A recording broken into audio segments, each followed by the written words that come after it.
Good morning and happy New Year's Eve. It is 9:05 on Super Talk 99.7 WTN. The show is brought to you by our friends at Better Water LLC, and I am grateful to be here ringing in the New Year's with you. We got a full show. Tim Burchett is going to be joining the show at 9:35. My friend Hannah Faulkner is going to be joining us in studio at 11:35.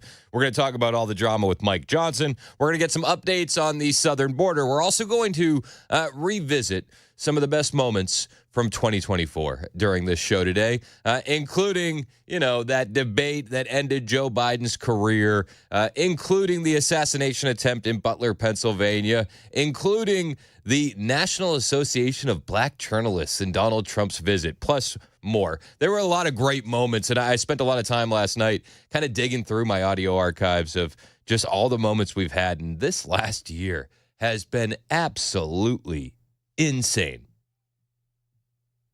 And that's an understatement. This year has been the craziest year that I can remember in my entire life. In my entire life. I even think that's an understatement on top of it. It just feels like I don't know how we can fully put into context this year that was. Oh, absolutely. It's the fact that there were not one, but two assassinations. We had two Democratic nominees that one of them we didn't even choose. One we kind of really didn't choose anyways because he was already here. It's crazy. That's just presidential stuff. That's just presidential stuff. It's wild. So there's a lot to cover. One thing I heard, though, during Jay Harper's newscast was that Joe Biden is going to be delivering the eulogy for Jimmy Carter. What? That was my reaction. Yeah. Was I Van Gogh listening to your newscast, man. Jay? Biden reportedly insists that Jimmy Carter asked him to deliver his eulogy when the time came. How long ago did he ask him? Was this 20 or 30 years ago? Because just a few months, we had this guy on the campaign trail for Kamala Harris. Serious. These are the kind of guys you like to smack in the ass. But I'm serious. That's who he's going to... The guy that even now the Wall Street Journal and the Washington Post and the New York Times are admitting is cognitively declined. That's the guy that you're going to choose for the eulogy, this guy? Now I want to hand it over to the president of Ukraine, who has as much courage as he has determination. Ladies and gentlemen, President Putin. President Putin. He's going to beat President Putin. President Zelensky. That guy? That guy? I mean, that guy. That guy. This guy. Or Puerto Rico, where I'm in my home state of Delaware. They're good, decent, honorable people. The only garbage I see floating out there is his supporters. Yeah, this guy. Joe Biden is going to deliver the eulogy for Jimmy Carter. Well, listen, I'll be honest with you. That just became must-see TV. Oh, absolutely. I don't know. If that's not appointment watching, I don't know what is. One of the last stumbling speeches of his career. Send the DVR. I don't want poor Jimmy Carter to be besmirched, but that is going to be wild. I wanted to say hilarious at first, but that's not the right word to use because it's going to be actually quite sad. Yeah, because it's at a funeral, and it's also someone who is very clearly in a mental decline. We choose truth over facts. Truth over facts. Would you not rejoin the TPP, yes or no? I would not rejoin the TTP. Why they do that? You had people like You had people like the former chairman. That's what happened when those kids from Parkland came up to see me when I was vice president. The issue with that statement is Joe Biden had moved out of the Naval Observatory more than a year before. If you agree with me, go to Joe 30330. Help me. I mean, that's some of those are even older than this past year. It's gotten worse. And they said, you know what?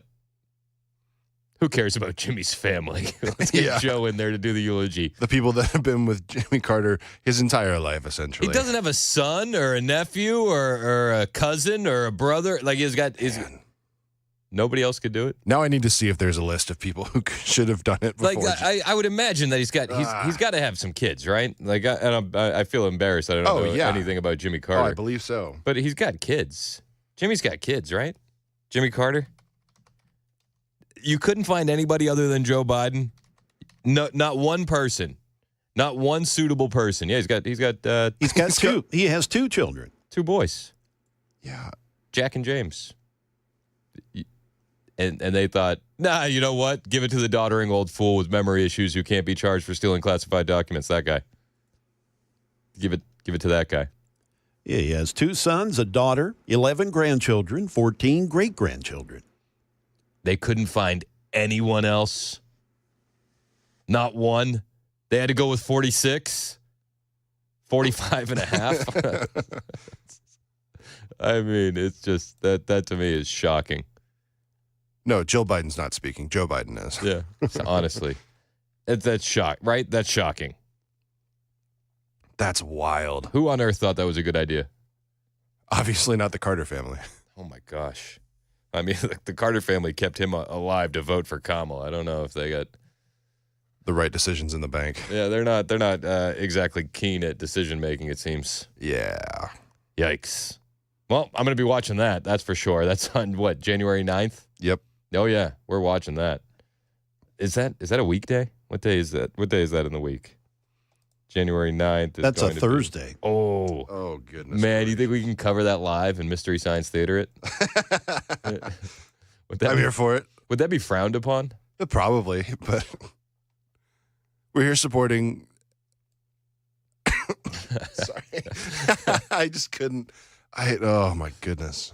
Would it be frowned upon to Mystery Science Theater 3000 a funeral?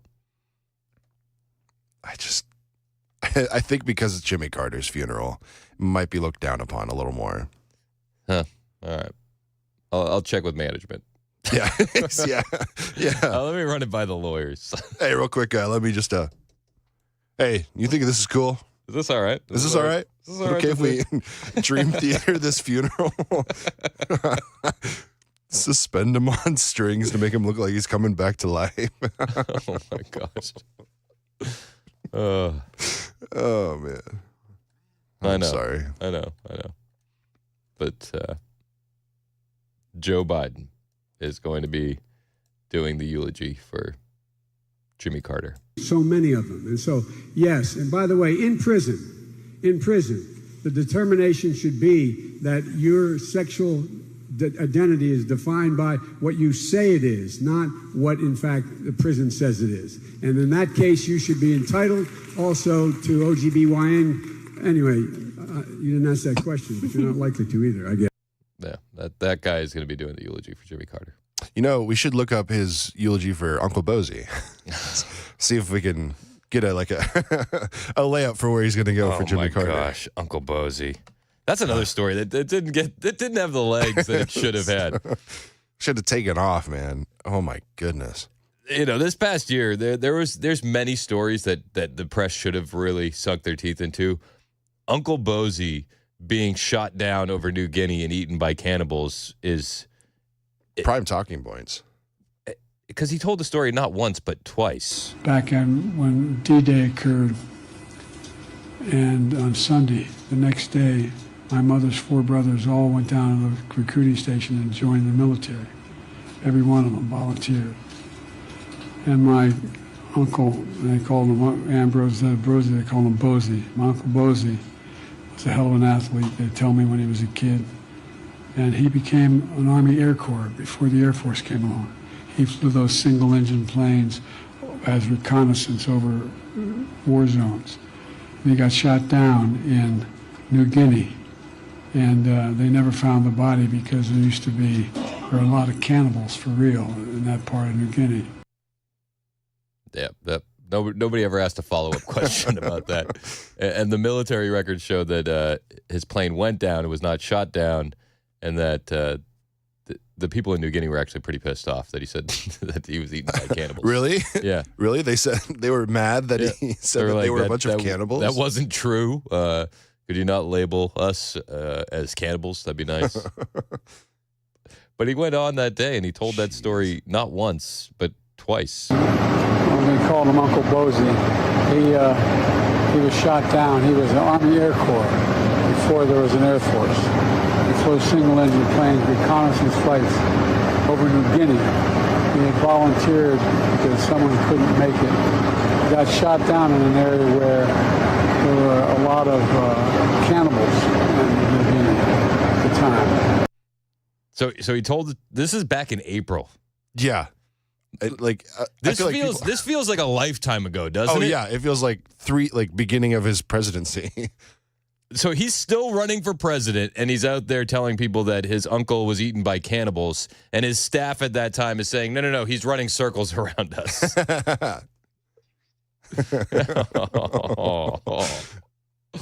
Oh.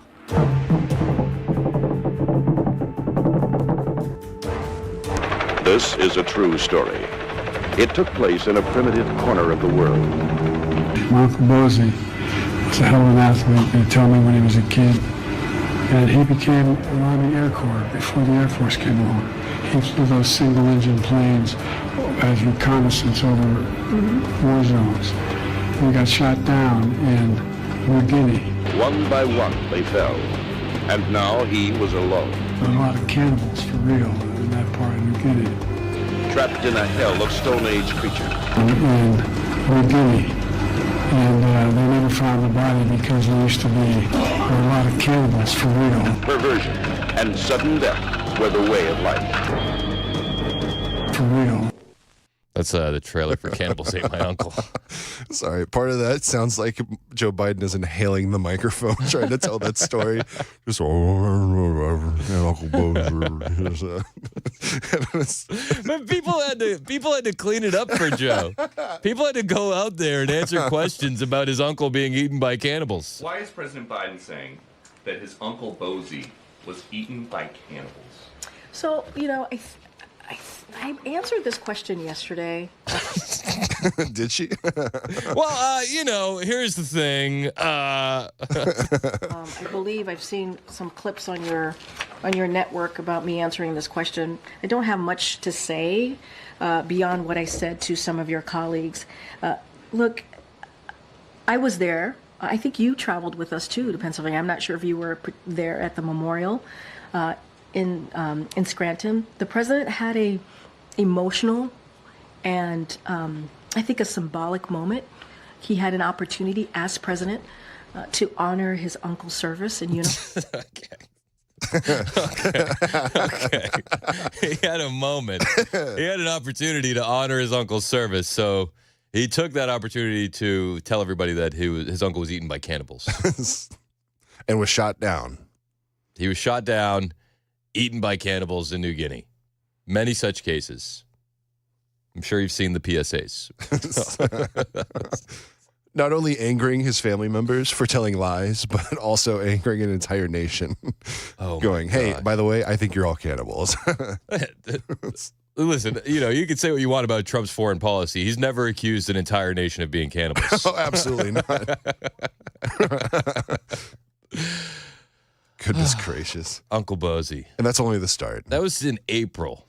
Wild. So we had 2 more months of Joe Biden running for president after this story where they gaslit the American public and said, he's totally fine, don't worry about it. This guy, smartest guy. Sharp as a tack. He's running circles around us. Let's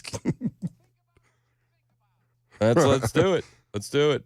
So we're gonna cover a lot of these things today. Well, I do want to talk to Tim Burchett. We're gonna talk to him at 9:35. I have a few questions for him. What were the biggest stories in 2024 that the media didn't cover? What is his predictions for 2025? And most importantly, where does he stand on Speaker of the House? Is he a yes vote for Mike Johnson? How does he feel about the Trump endorsement? What's his thoughts on members of Congress that are not fans of Mike Johnson? In particular, one Thomas Massey. Also, Burchett took a hell of a jab at Kevin McCarthy yesterday on Fox News. A hell of a jab.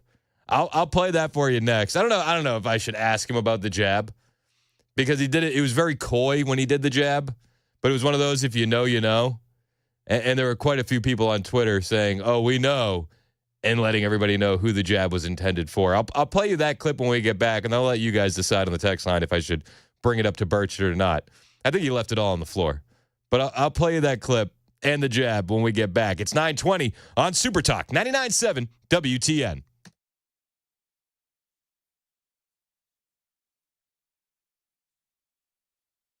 The guaranteed offer is the easiest way to sell your home. It's really simple. We bring you an all-cash offer. You close in as little as 21 days. No home inspections, no lock boxes, no open houses. Go to markspain.com to get a guaranteed offer and start packing.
Coming up at 9:30, more on the services for former President Jimmy Carter. And also Tennessee in the top 10 in an FBI report, but it's not anything to be proud of. We'll have those stories again at 9:30 on Super Talk 99.7 WTN.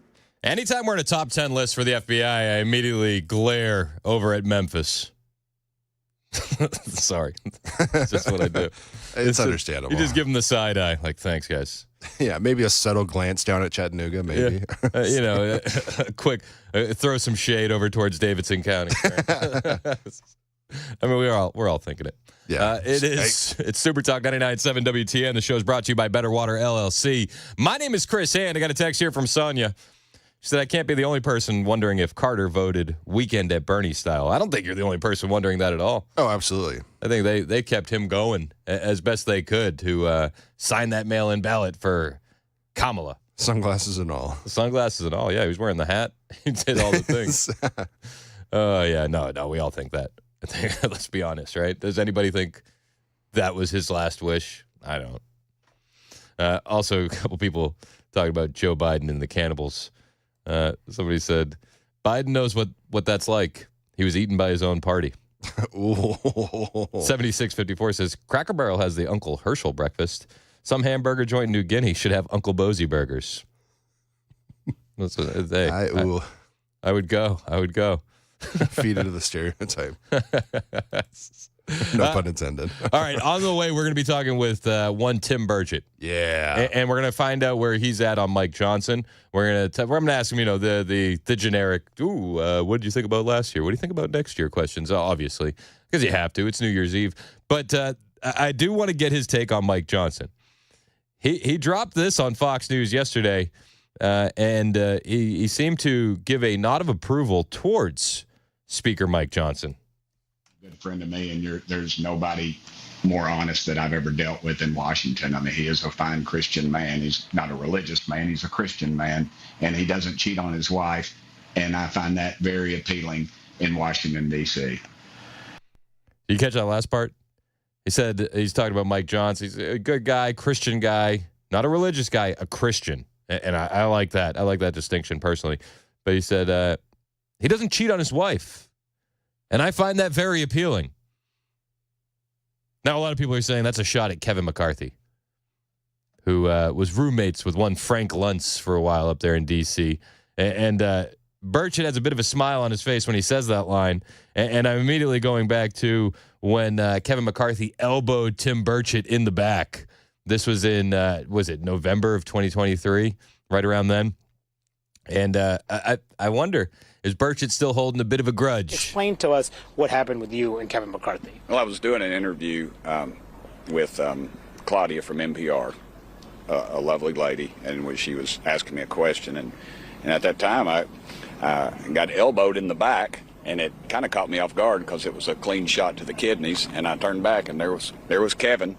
And I for a minute, I was kind of, what the heck just happened? And then I chased after him. Of course, he's as I've stated many times, he's a bully with $17 million in a security detail. He's the type of guy that, when you're a kid, would throw a rock over the fence and run home and hide behind his mama's skirt. And he just, he from behind, that kind of stuff. That's not the way we handle things in East Tennessee. If we have a problem with somebody, I'm going to look them in the eye and talk to them. Okay. That's Tim Burchett. And that's his thoughts on Kevin McCarthy after he was elbowed in the back by him. And I think he still holds a bit of a grudge yesterday when he said he likes Speaker Mike Johnson because he doesn't cheat on his wife. And he finds that very appealing. Woo! Shots fired. We'll talk to Tim Burchett, Congressman Tim Burchett, on the Newsmaker Hotline when we return right here on Super Talk 99.7 WTN.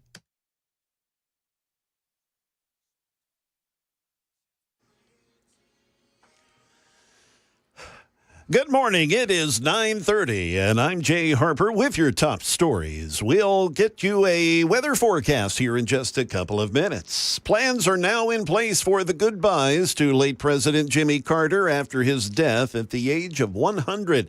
ABC's Steve Osunsami is in Atlanta. The former president's remains will be moved on Saturday and will first pass by his childhood home and then head to Atlanta first at the Georgia State House for a moment of silence, and then here to the Carter Center for a public visitation that will last for a few days where people will be able to pay their respects. Carter's remains will then be taken to Washington, D.C. for a service at the National Cathedral. He will be buried in Plains, Georgia, at his home next to his wife of 77 years, Rosalind.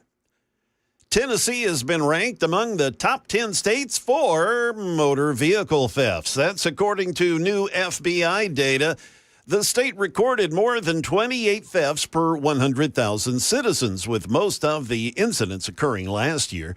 FBI data from the high-rise financial company reveal that Tennessee is the ninth state most likely for you to have your car stolen. According to the Tennessee Commission on Children and Youth, more kids now are stealing cars. In 2023, Tennessee saw a nearly 200% increase in auto theft crimes by juveniles. That is the latest news. Weather's next. I'm Jay Harper, WTN News. Thank you, Jay. It's 9:32 on Super Talk 99.7 WTN. I want to say a happy new year from the entire family at Busy Bee Plumbing, Heating, and Cooling. And they got some great deals that you can still take advantage of today. Busy Bee has a limited number of 14-SEER 1.5 to 3 ton split heat pumps for residential unit replacements for only $6,995. This is a steal. It includes labor, equipment, material, and warranty, and it is the perfect balance of energy efficiency and complete coziness in your home. If you don't need that, how about a $69 mainline camera inspection from Outside Cleanout or a free package upgrade for air duct cleaning? You can get them both or just one. That air duct cleaning, man, awesome. You buy a basic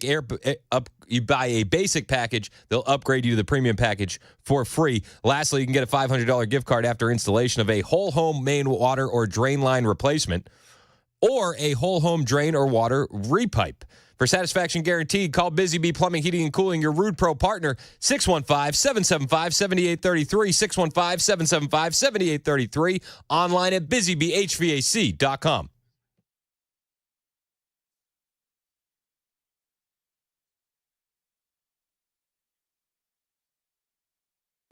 Hey, what's up, guys? It's Matt Murphy in the middle of downtown Franklin, Tennessee. We've talked so much about Savory Spice. I thought, why not show you the place? So let's go on in and see what's popping at Savory Spice. As I've always said, you will smell the spices even before you walk in. I can smell them right here in the doorway. Come on in and let's introduce you to the one and only Holly, who is the owner and proprietor of Savory Spice. Say hey, Holly. Hello, everyone. Now, enough about Holly. Let's talk about spicy and easy products like the incredible taco soup, which, as I said, you put this in a crock pot, you put all the ingredients that it tells you to buy right there, you put the spices in, and it's so easy. So if you don't know what you're doing around the kitchen, it's a perfect way to find your way around the kitchen, as is the Mediterranean dill risotto. Now, for the holidays, pumpkin pie spice. What doesn't it have, Holly? Pumpkin. Doesn't have any pumpkin in it. That's a fun fact for all of you kids out there. Now, if you stop by Savory Spice, either in the Franklin location or at L&L Market, you can get yourself a sample of the dill dip, which is my absolute favorite. Just tell them Matt Murphy sent you to Savory Spice with purchase now. So come by Franklin or L&L Market in Nashville and come see Holly and the entire crew at Savory Spice.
9:38 on Super Talk 99.7 WTN. It's Chris Hand. The show is brought to you by Better Water LLC. Getting right into things, joining us on the Newsmaker Hotline, Congressman Tim Burchett. Congressman, Happy New Year. Hey, Happy New Year to you, brother. Thank you so much. Hey, man, I appreciate it, and looking forward to what's in store for us in 2025. And it seems like one of the first things on the deck is going to be this speaker battle. Is there going to be a speaker battle, and where do you stand today? Well, I'm not committed. I'm going to make up my mind Friday morning, I guess, when we do the voting. I have a good relationship with the speaker, and I say most of the members. A few of them hate my guts, but that's okay. I'm not going to get. Some guys won't even talk to me. It's not Democrats; it's Republicans. So really, oh yeah, they're mad about my former speaker ousting vote. And, they're just waiting to do me in. But that's politics. You sit your whole life, you worry about somebody. I can't imagine being that miserable with my life, having to, that's going to be your big coup is to knock off Tim Burchett. But anyway, we'll see how that works out for them. They've tried many times before. But no, I think it's razor thin. That's what I think. I think you got Thomas Massey and maybe one other, Chip Roy, who's understandably upset about some things, and a few others. And I think the speaker's probably burning up the phone lines right now, talking to people, talking to the president, trying to get this thing worked out. Well, Massey in particular said that Mike Johnson's going to be another Paul Ryan, which is quite the diss. And then Trump coming out yesterday with his endorsement. Do you think the Trump endorsement swayed anyone, or are people kind of still going to keep their feet set where they want to vote? No, I really do. I think he swayed several. I've talked to some, and I've read some quotes from some others. I'm very positive that it's that President Trump's endorsement means a whole heck of a lot. They don't want to tangle with him. They don't want the threat of a primary, and they frankly just want to get on with business, and which I think is, I think that's understandable. What are you looking for before you make your vote? Is there somebody that you're holding out for? Are you looking at a guy like Jim Jordan to run again, or is there anything that's really going to help you make your decision? Well, sure. Everybody up there is running. Everybody in leadership is in a position of leadership, a chairman. They're all thinking, now what happens if this goes down? If this goes this way, I'll be this. Tim Burchett, I must be the only guy who does not want to be speaker and would not take the speakership even if it was offered to me. I think that what I'm looking for is I'd like single issue spending bills like we do in Tennessee. I'd like some commitment that we're not going to keep just raiding our great-grandchildren's savings to pay for a bloated Pentagon, some movement towards disassembling the Department of Education and sending that money and the responsibility to the states and the locals. I think that'd go a long way into saving trillions of dollars, and it would show that we do mean we want some change, and we're not going to buckle under for specific groups that are just have become wealthy off this stuff. It's just and I think we got to get past that. No, I'm 100% with you. In the past couple of days, the H-1B argument has been really dominating the conversation online, and I'd love to get you on the record where you stand in the H-1B disagreement. Yeah. Well, as I stated, and apparently President Trump saw my interview because they sent me a message about it.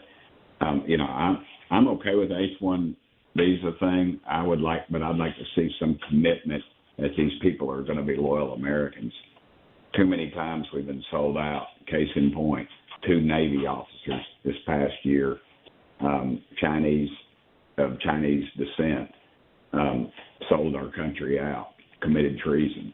And because the Chinese and the way they work it is, they get over here, and these people are loyal Americans, and they want to be here, and they love America. But then some Chinese agent whispers in their ear, hey, your aunt, uncle, brother, sister, what have you, is still over there in China, and we are, and they could just disappear. So if you don't just give us a little information, and and they do time and time again. They're in our colleges, our universities, at our research institutions, at our laboratories and things, and they've got people there. And for us to say that they don't is just completely naive.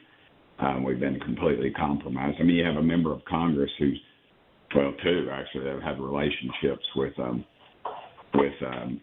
Chinese communist spies. One was a U.S. senator who just recently passed away, but her chauffeur or driver was a known Chinese communist spy. For like a couple decades. Feinstein. Yeah, couple of decades, and then she was reelected. Of course, California. What do you do? But we had another one who was on the Intelligence Committee, and Pelosi wouldn't take him off of it. Yep. And and where's the national media on that? It's just, and they're everywhere, man. They tell us pretty much. A former head of the CIA told me that they know how many paper clips that we use in our buildings. I mean, they just you look at that crazy spy balloon that flew over our country. It was allowed to go from the Pacific to the Atlantic, traverse our country, turn back around, and come back and spy more. And really, what they weren't doing so much spying, I think that they're doing just seeing our response and just doing the most outrageous things they could do, which they did. And the Biden administration let them do it. Didn't shoot them down until they got off the coast of Myrtle Beach. So I think there's a lot of problems there, and I think we've got to address those because I think we are grossly outnumbered in the way we think versus the way Washington thinks. And that's a scary thought because everybody talks about this super majority we got. Well, we got a three or four person majority in the Congress, a bad flu season, and we're in the minority. And that's literally a fact. Yeah. Why do you think so many people bury their head in the sand when it comes to the China issue, when it comes to compromising our politicians or having secret police stations and secret biolabs here in the country? Why does everybody just look the other way constantly? You said it, compromise, and it's money.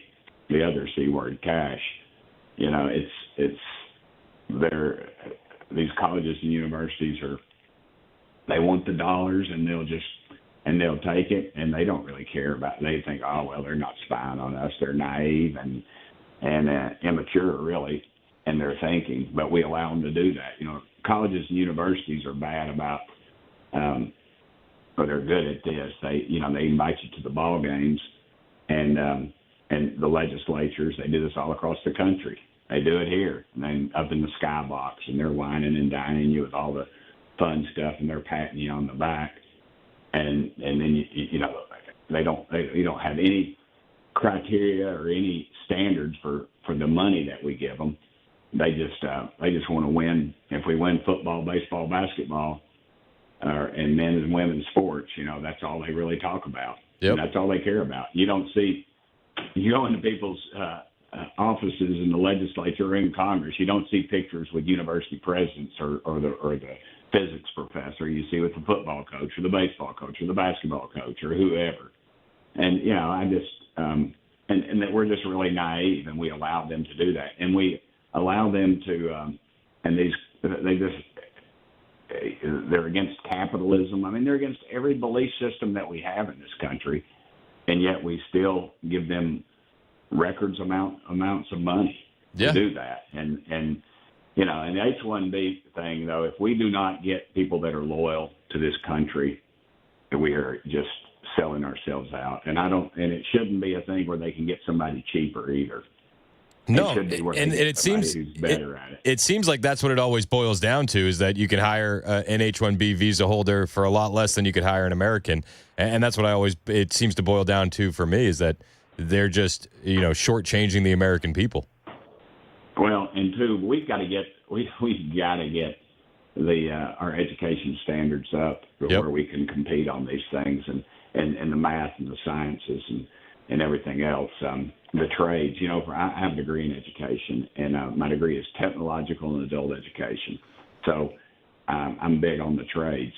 And in the 80s, leading up to the 80s, it was almost education looked down upon the trades, and that we didn't need them. And I've said, and my slogan is, you can't send a clogged toilet to Mexico. You've got to have that stuff. You've got to have the people here to fix it. Yeah. And that's why the trades are so important. If I had to do it all over again, I'd be a welder. I love to weld. I can do it okay. And I don't do drugs, and I'd show up for work. So I'm pretty sure I'd have a job anywhere in the country right now. Yeah. But my point is this, is that we deny this stuff, and then we get mad because somebody can come in and do it better when we've just lowered our standards. And it's ridiculous. And we've got to raise our standards. We got to make this stuff tougher. And I'll tell you what, too, our colleges and universities need to start, our land-grant institutions, they need to start educating Tennesseans. That's what they're there for. And they take foreign kids, they take kids from out of state because they pay more money. And that just becomes that. And they raise the fees, and the standards stay the same, and it just becomes a money trap. And it's like the lottery. Everybody thought that was parents out of pocket is basically the same as it was before. If you take into account inflation, it's about the same as it was before the lottery. They just raised their prices. We're talking with Congressman Tim Burchett. Tim, before we end the call, I do want to ask you, have you heard any updates on the drones out of New Jersey? It seems like that story has disappeared from the mainstream media cycle as quickly as it appeared. Well, I said it would. Americans want their pizzas in 30 minutes or less, and that's about our attention span. I think the Chinese are involved with it. I don't know that they might have contracted with some people unknowingly, hopefully unknowingly, that some of those were Chinese. But the thing you got to remember is the componentry of the components of those things is every one of them has Chinese components in it. We were told, and it's been reported, so it's not any news secret, that the Chinese possibly have the capability of turning off some of our major fighters, jet fighters. These are $500 million, $1 billion aircraft, because we don't make the componentry here. We don't have the technology to do it. So that's something Trump has really pushed for, and I'm hoping to see it. We need to bring that stuff back home, or at least to friendly shores, and not being made in China. So the Chinese monitor it. It's a test. They're testing our media, they're testing our political will, and they're testing our military will. And we failed on all three accounts because the media is no longer reporting it. The military, of course, club, they're not doing it. They deny they're even there. And our politicians are gutless. So I think that balloon was more of that too, because the technology that they used in that balloon was a little bit outdated. They have people on the ground that can tell what's going on. They were judging our reaction. And again, we failed. Once again, we showed just how weak we are as a country and how weak our leadership was. That's why, when Trump says, they asked him what he would do, he said, I'd shoot them down. We'll shoot them down. And that's all that he had to say. Yeah, I mean, we need strength. We need strength back in the White House. But you triggered my mind a bit when you said the Chinese can hack into one of our jets and turn it off. Do you remember the story in I think it was early 2023, middle of 2023, that an F-15 was basically lost midair and then it landed in a ditch, and I believe I want to say it was in South Carolina. Could that have been something where the Chinese were testing something out? It could have been, but it would be covered up so fast we wouldn't know about it. I know people say, Burchett's got his tinfoil hat, but it's tough when you're a conspiracy theorist and all your conspiracies come true. Listen, and that is just that's another incident of it. I've talked to too many people, too many pilots, too many others that have said this very same thing. That's something they're very much worried about being compromised. And when you're getting your major componentry from your sworn enemy, which is the Chinese Communist Party, and that's the trouble we've got with TikTok and all these other things. I mean, that's why you're seeing young people, I think, it's China and the devil, I guess, with this transgender movement, because kids are self-diagnosing and on it. And there's a reason the Chinese don't allow that form of TikTok in their own country. It's an educational tool. Over here, it's a marketing tool, and they can market whatever savagery they want. And that's why we're having a lot of problems with our kids, I think, today, because that is their parents don't have enough guts to tell them to take their dadgum cell phones away from them and tell them to turn that garbage off. Facts. Congressman Burchett, as we move into 2025, what do you think is the first thing that needs to be done as Donald Trump gets into the White House? Shut the border. I think he better follow that rule, and I think we better get a plan to deport these folks, because, you're talking 12, 14 million people that are in this country that have just come in the last 4 years, and and you've got the anchor baby situation you've got to deal with. I think you build the wall. Everybody, I equate it. I'm just kind of a redneck, but I equate it to you have a John boat that's leaking water. Some of these guys want to bail. Some of them just want to ride it out and sink it. And what I want to do is plug the hole. You got to plug the hole first and then start bailing. I think you should concentrate on getting the wall done and then setting up a system where these thugs that that commit crimes in this country, I think we ought to punish them. But because if we send them back, they're going to be right back over here doing crimes again against our people, raping and murder and all the horrible things that but the vast majority of them just want to live. They just want to. And if there's an avenue that we can legally bring them in, I think we should speed it up. Taking 12 or 14 years for somebody to become an American citizen is ridiculous.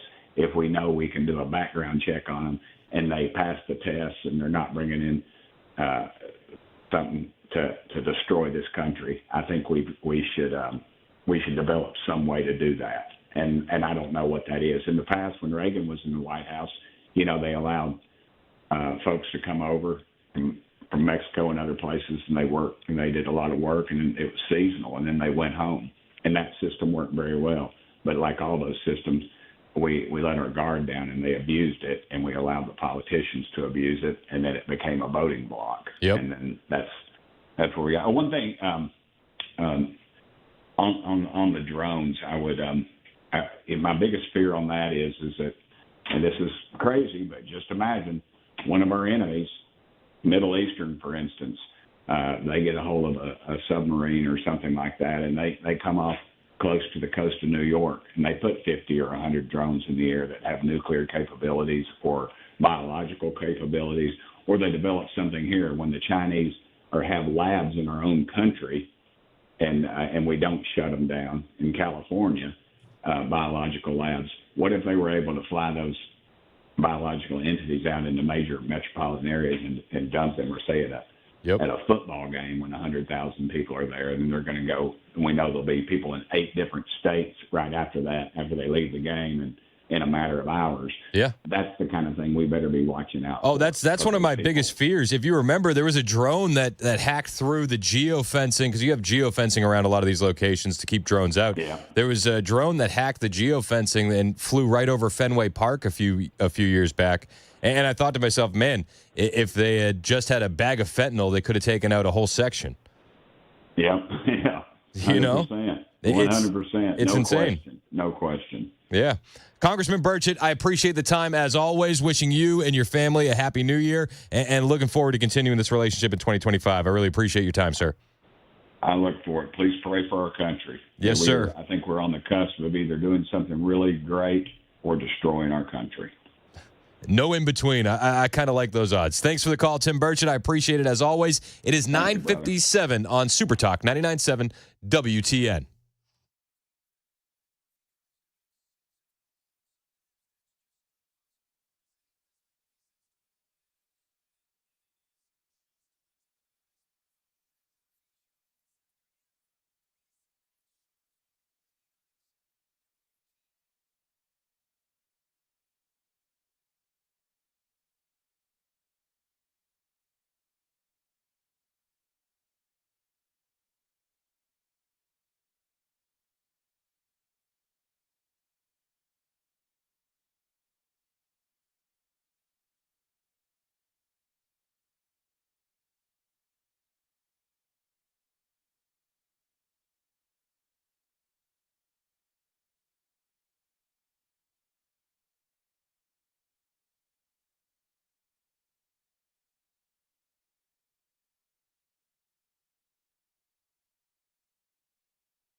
Good morning. It is 10 a.m. and I'm Jay Harper with your top stories. We'll get you a changing weather forecast here in just a bit. The FBI is urging the NFL, NBA, and NHL to put their players on alert. A well-coordinated gang of burglars is targeting pro athletes. Here's ABC's Jim Ryan. Luka Doncic of the Dallas Mavericks, Travis Kelce of the Kansas City Chiefs, pro hockey player Tyler Seguin. They and at least 7 other pro athletes across various sports have been hit by burglars. The FBI believes the thieves check game schedules to learn when players will be away from home, then use jammers to block Wi-Fi signals and disable security devices. Now let's turn to the market numbers report. It's brought to you by Beacon Capital Management. Find them online at beaconcm.com. Let's get to this morning's money news. Once again, let's hear from Jim Ryan. House hunters are in a buying mood. The pending home sales index from the National Association of Realtors jumped more than 2% from October to November, and it's running nearly 7% higher than a year ago. Stocks went the other way Monday. The Dow Jones closed down 418 points, nearly 1% at 42,753.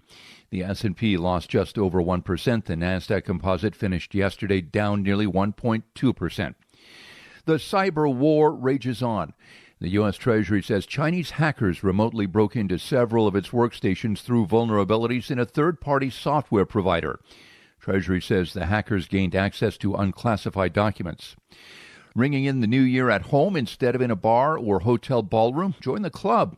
An AP North Center poll finds that a majority of U.S. adults intend to celebrate New Year's Eve at home. Only 5% plan to go to an organized event. That is the latest news. We've got weather on the way. I'm Jay Harper, WTN News.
10:07 on Super Talk 99.7 WTN. It's Chris Hand. The show is brought to you by Better Water LLC. Thanks again to our friend Congressman Tim Burchett for calling into the show. Always fantastic to talk to him. Love that guy. And looking forward to see which way he votes. He doesn't sound like he was totally sold on Mike Johnson. Doesn't sound like the Trump endorsement completely swayed him. But we'll see. We'll see. It wouldn't shock me if he voted for Johnson. It wouldn't. Wouldn't shock me if somebody else came up. We'll see what happens. We're going to find out with you. But we'll be covering all of the Speaker of the House drama right here on Super Talk 99.7 WTN all week long. And I know Chad is going to have Scott Desjardins on to talk about Mike Johnson later on today. So be looking forward to that. I was going through the text here during the break, and I had a text from Keith, and he said, ask Tim the latest on Biden selling the leftover wall for scrap. And I missed the text at the time, Keith, or I would have asked him. I apologize for that. But I do have an update on some of the scrap that the Biden admin's been trying to sell. You know, you say scrap, I say border wall materials. But there was a company that bought some of that border wall from the Biden administration, and they're offering to sell it back for zero profit. Tom Homan revealed this on Fox News. He said that there was a company that purchased border wall materials at significantly reduced prices. As you know, the Biden administration's been, hawking this stuff off as quickly as they can. And this company has offered to return it to the Trump administration at no cost. And it's very nice. It's very nice that they offered to do that. I'm not knocking the company, but it does make me a bit irate that we have to buy it back in the first place. You can say, oh, at cost. It's like, yeah, but we already paid for it at cost once. So anything more that we pay for it is more that we shouldn't have to pay for it as taxpayers. It's still infuriating. But luckily, this company's not trying to bend the Trump administration over backwards. Still infuriating. Still infuriating. But Tom Homan has a lot of work to do. He's going to be buying some of this border wall material back. He's also going to be starting the largest mass deportation event in American history. And we know what's going to happen when the deportations start. The mainstream media, and I've detailed this numerous times. You've probably heard me say it, and I apologize if you had. But the mainstream media is going to put a crying little girl on TV, and they're going to run that over and over and over again, and it's going to be hard for the American people to stomach. It is. Because they're going to isolate that one clip of a mom crying. They're going to isolate that one clip of a little girl crying. And they're going to say, what are you doing? This is so evil. This is so wrong. Well, Tom Homan is looking to circumvent that mainstream media propaganda narrative that is undoubtedly coming. And he's going to do that by doing weekly press briefings to the American public directly, detailing the amount of criminals that they've removed from the country that week and what those criminals have done while in the country. There will be a massive psychological media operation run. And we must be ready for this, everybody. It'll be kids in cages with an exponent. Can you talk about, Tom, about how they lie about this, what we should brace for, and how we need to just keep our head down and do the work and fulfill the mandate the American people gave us? Well, this I explained to President Trump, this is coming, right? The first crying female, the first crying baby. But we're going to enforce it. Immigration enforcement has always been controversial. It's always been emotional. I get it. But we're a nation of laws, and we're going to enforce those laws. If you come to this country illegally, that is a crime. I'm sick and tired of hearing illegal aliens commit less crimes than American citizens. Every illegal alien is a criminal. Yes, exactly right. That's right. Yep. But look, they've already started. Look, I'll share with you, I got numerous death threats against me. I'm not with my family right now. I had them someplace else. And it's because what does Tom Homan want to do? I'm going to come enforce the law. They're not going to stop us.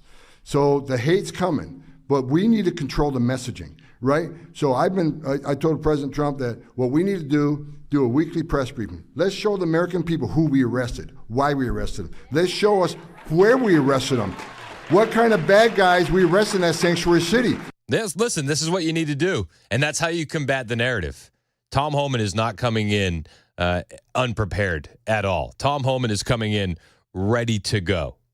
Ready to go. And he's giving an absorbent amount of interviews. And he gave one with Fox News, and he says, listen, Trump isn't even in office yet. And you look at what's happening with Canada. You look at what's happening with Mexico.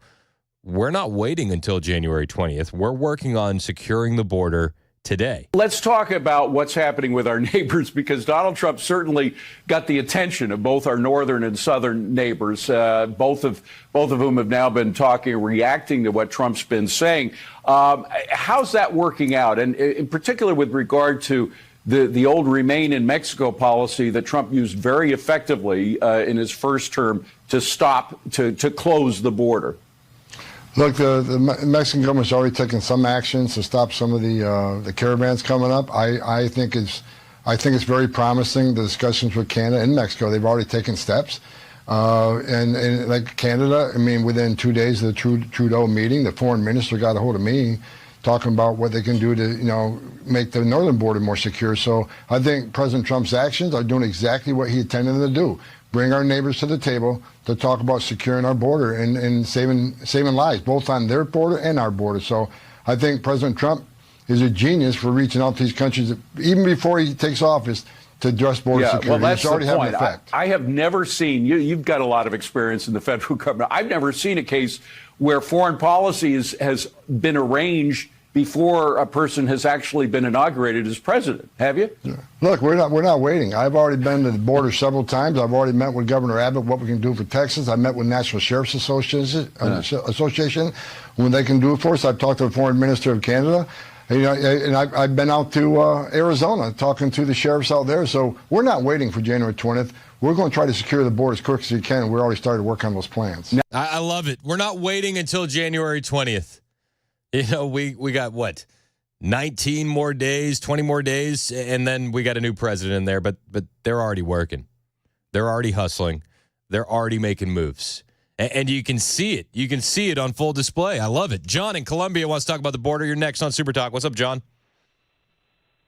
Yeah, I just real quick listening to all the discussion this morning, and I think that Tom and Trump, they have an uphill battle with the media that we have in America, NBC, ABC, CBS. Yep. They're all poison, and they're the lapdog for the Democrats. Yep. And they don't treat people right. They don't give us all the news. They bottle feed us what they want us to know. The silly bunch of people on the Today Show and all that, I turn that garbage off. I don't understand why Elon, and he owns X, so why can't someone come up with a national network that compete with CBS, NBC, the big guys, give us a unbiased report of what the heck is really going on in our nation, and be fully liberated with the news and not handpick everything they want us to. It's like being in a third world country.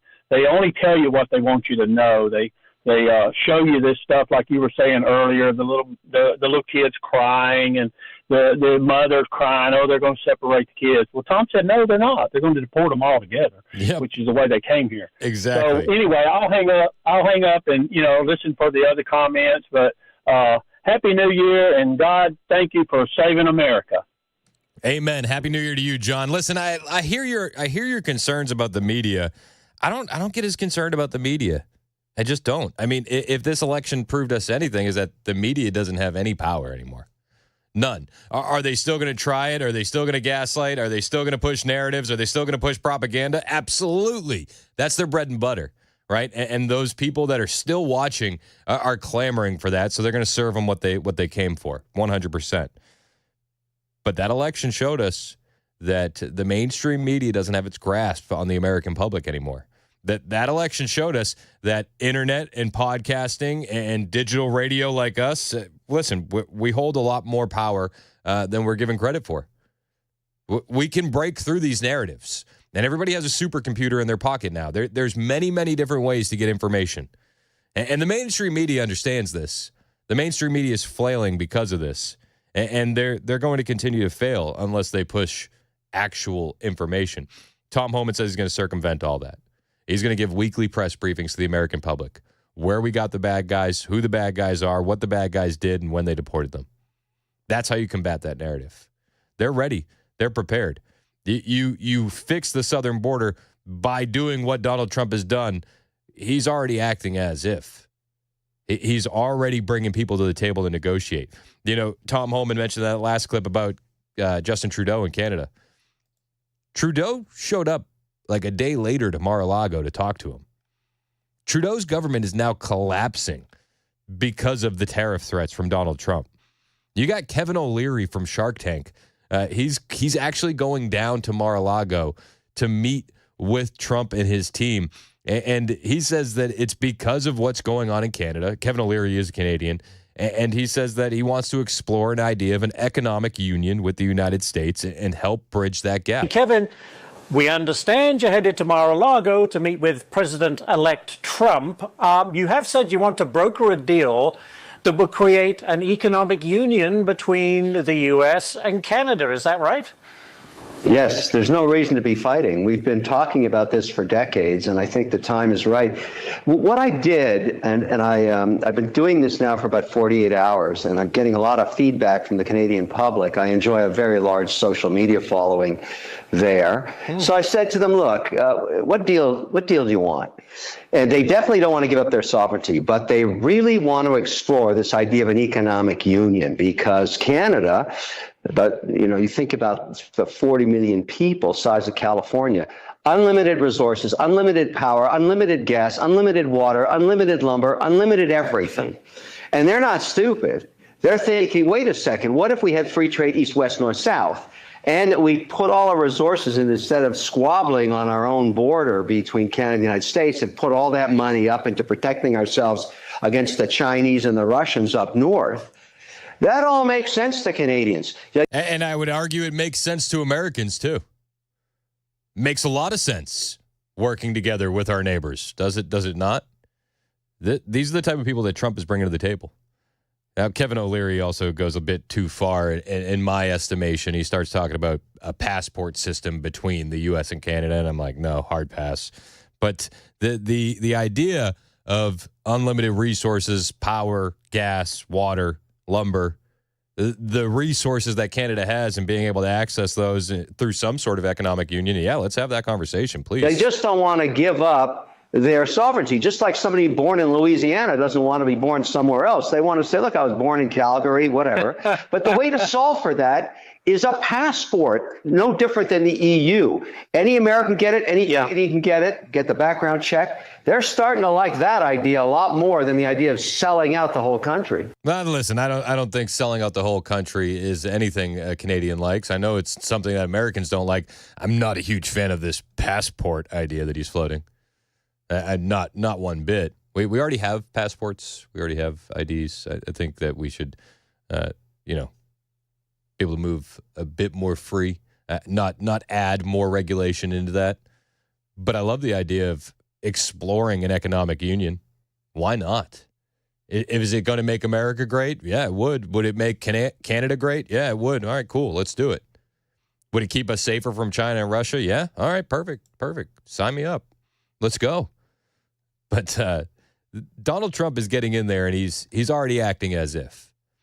World leaders see Donald Trump get in there acting as if, and they're going to act as if. The Trump effect, we're witnessing it in real time, and we are 20 days away from seeing it hit main stage at the inauguration, and I cannot wait. On the way, we're going to detail some of the best moments from 2024, including Donald J. Trump at the National Association of Black Journalists. Do you remember that over the summer? Gosh, that was a moment. And people thought that was the moment that Donald Trump lost the election. I always maintained the position that he won it. He won that moment. And the internet agreed. And the election seemed to go our way also. I'll play you some of those highlights on the way. That may have been one of the most fun interviews that I saw in 2024. I'll bring that to you next. Hang out with us. It's 10:21. The show's brought to you by Better Water LLC. It's Super Talk 99.7 WTN.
A historic building collapses in the Big Easy. And a new Tennessee law affecting bartenders. We'll have those stories at 10:30 on Super Talk 99.7 WTN.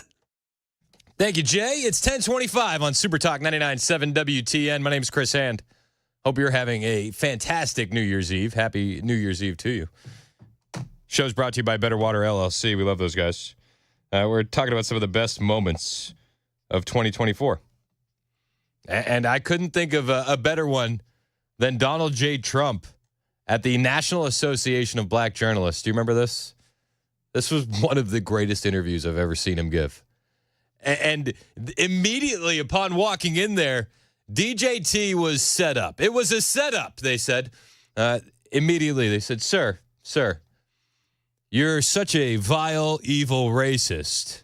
How could you ask black people to vote for you? I mean, that was the question, pretty much. It sounded like this. You have told 4 congresswomen of color who were American citizens to go back to where they came from. You have used words like animal and rabbit to describe black district attorneys. You've attacked black journalists, calling them a loser, saying the questions that they ask are, quote, stupid and racist. You've had dinner with a white supremacist at your Mar-a-Lago resort. So my question, sir, now that you are asking black supporters to vote for you, why should black voters trust you after you have used language like that? Well, you see, sir, you're an evil, evil, racist piece of human garbage, and you're asking black people for your vote? How do you do that when you are so racist and evil? Your answer, Mr. Trump. Everybody thought that this was over for Trump when this happened. A lot of the talking heads on a lot of the conservative networks were like, oh, my gosh, how do we recover from this? And I was just looking at what was happening online and everybody laughing at it, thinking it was the funniest thing that ever happened. And I went, this is actually playing really well for Donald Trump. And he didn't take the bait. When they said, sir, you're an evil, awful racist who hates black people, why do you expect black people to vote for you? He said, wow, I didn't even get a hello. Well, first of all, I don't think I've ever been asked a question in such a horrible manner. First question. You don't even say, hello, how are you? You don't even say hello. You don't even say hello, how are you? Are you with ABC? Because I think they're a fake news network, a terrible network.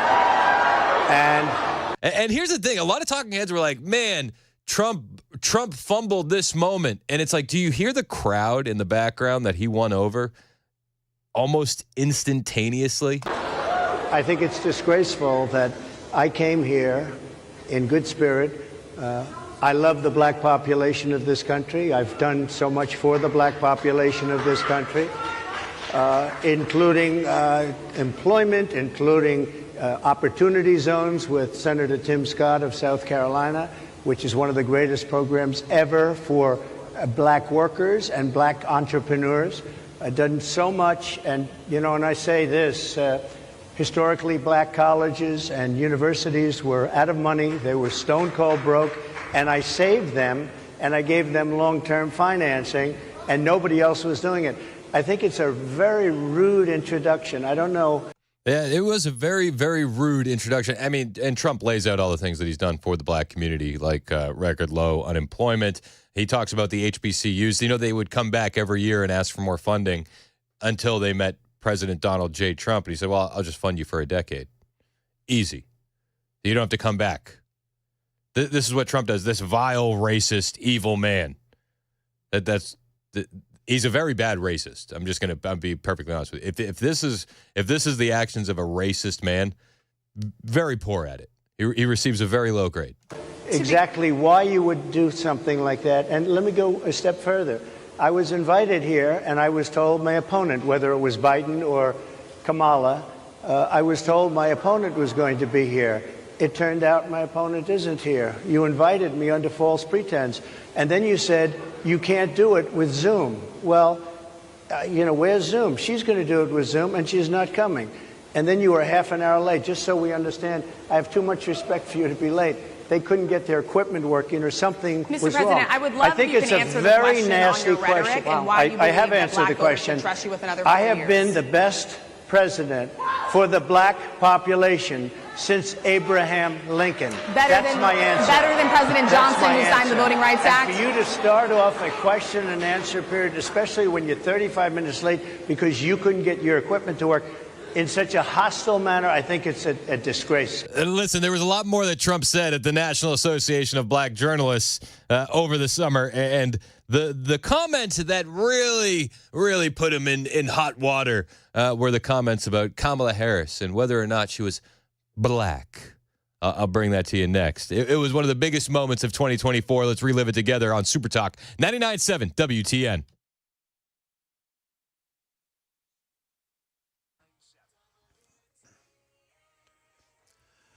Good morning, 1031, and I'm Jay Harper with your top stories. We'll have a complete weather forecast. It's going to get cooler. We'll have that for you here soon. A building that has stood in New Orleans, the Lower Garden District, for about 200 years has partially collapsed last night. It knocked out power to the surrounding neighborhood. Here's ABC's Jim Ryan. Real estate records show that the two-story wedge-shaped building was constructed in 1830 and was being renovated. But last night, a security camera across the street captured video of its collapse. Jamal Israel had just come home from work. All of a sudden, I just heard this loud boom and the lightning flash through the windows. Falling bricks took down an electrical transformer and crushed two cars, but no one was hurt. Jim Ryan, ABC News. A new law takes effect tomorrow, January 1st, that requires bartenders here in Tennessee to get trained on how to spot signs of sexual assault and human trafficking and what to do if they see it. The Sexual Assault Center in Nashville tells Channel 4 they've been training people on this topic for years, but the new law will help expand to people that they've not been able to reach yet. We worked really hard to get the Safe Bar program into as many bars as possible. But as you know, we can't get into every single bar for a lot of reasons. And so this legislation allows the actual servers and bartenders to get the training that's necessary for them to be able to safely intervene, to identify what sexual assault, harassment, and trafficking looks like in an alcohol serving establishment. That is the latest news. Weather is next. I'm Jay Harper, WTN News.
You have told 4 congresswomen of color who were American citizens to go back to where they came from.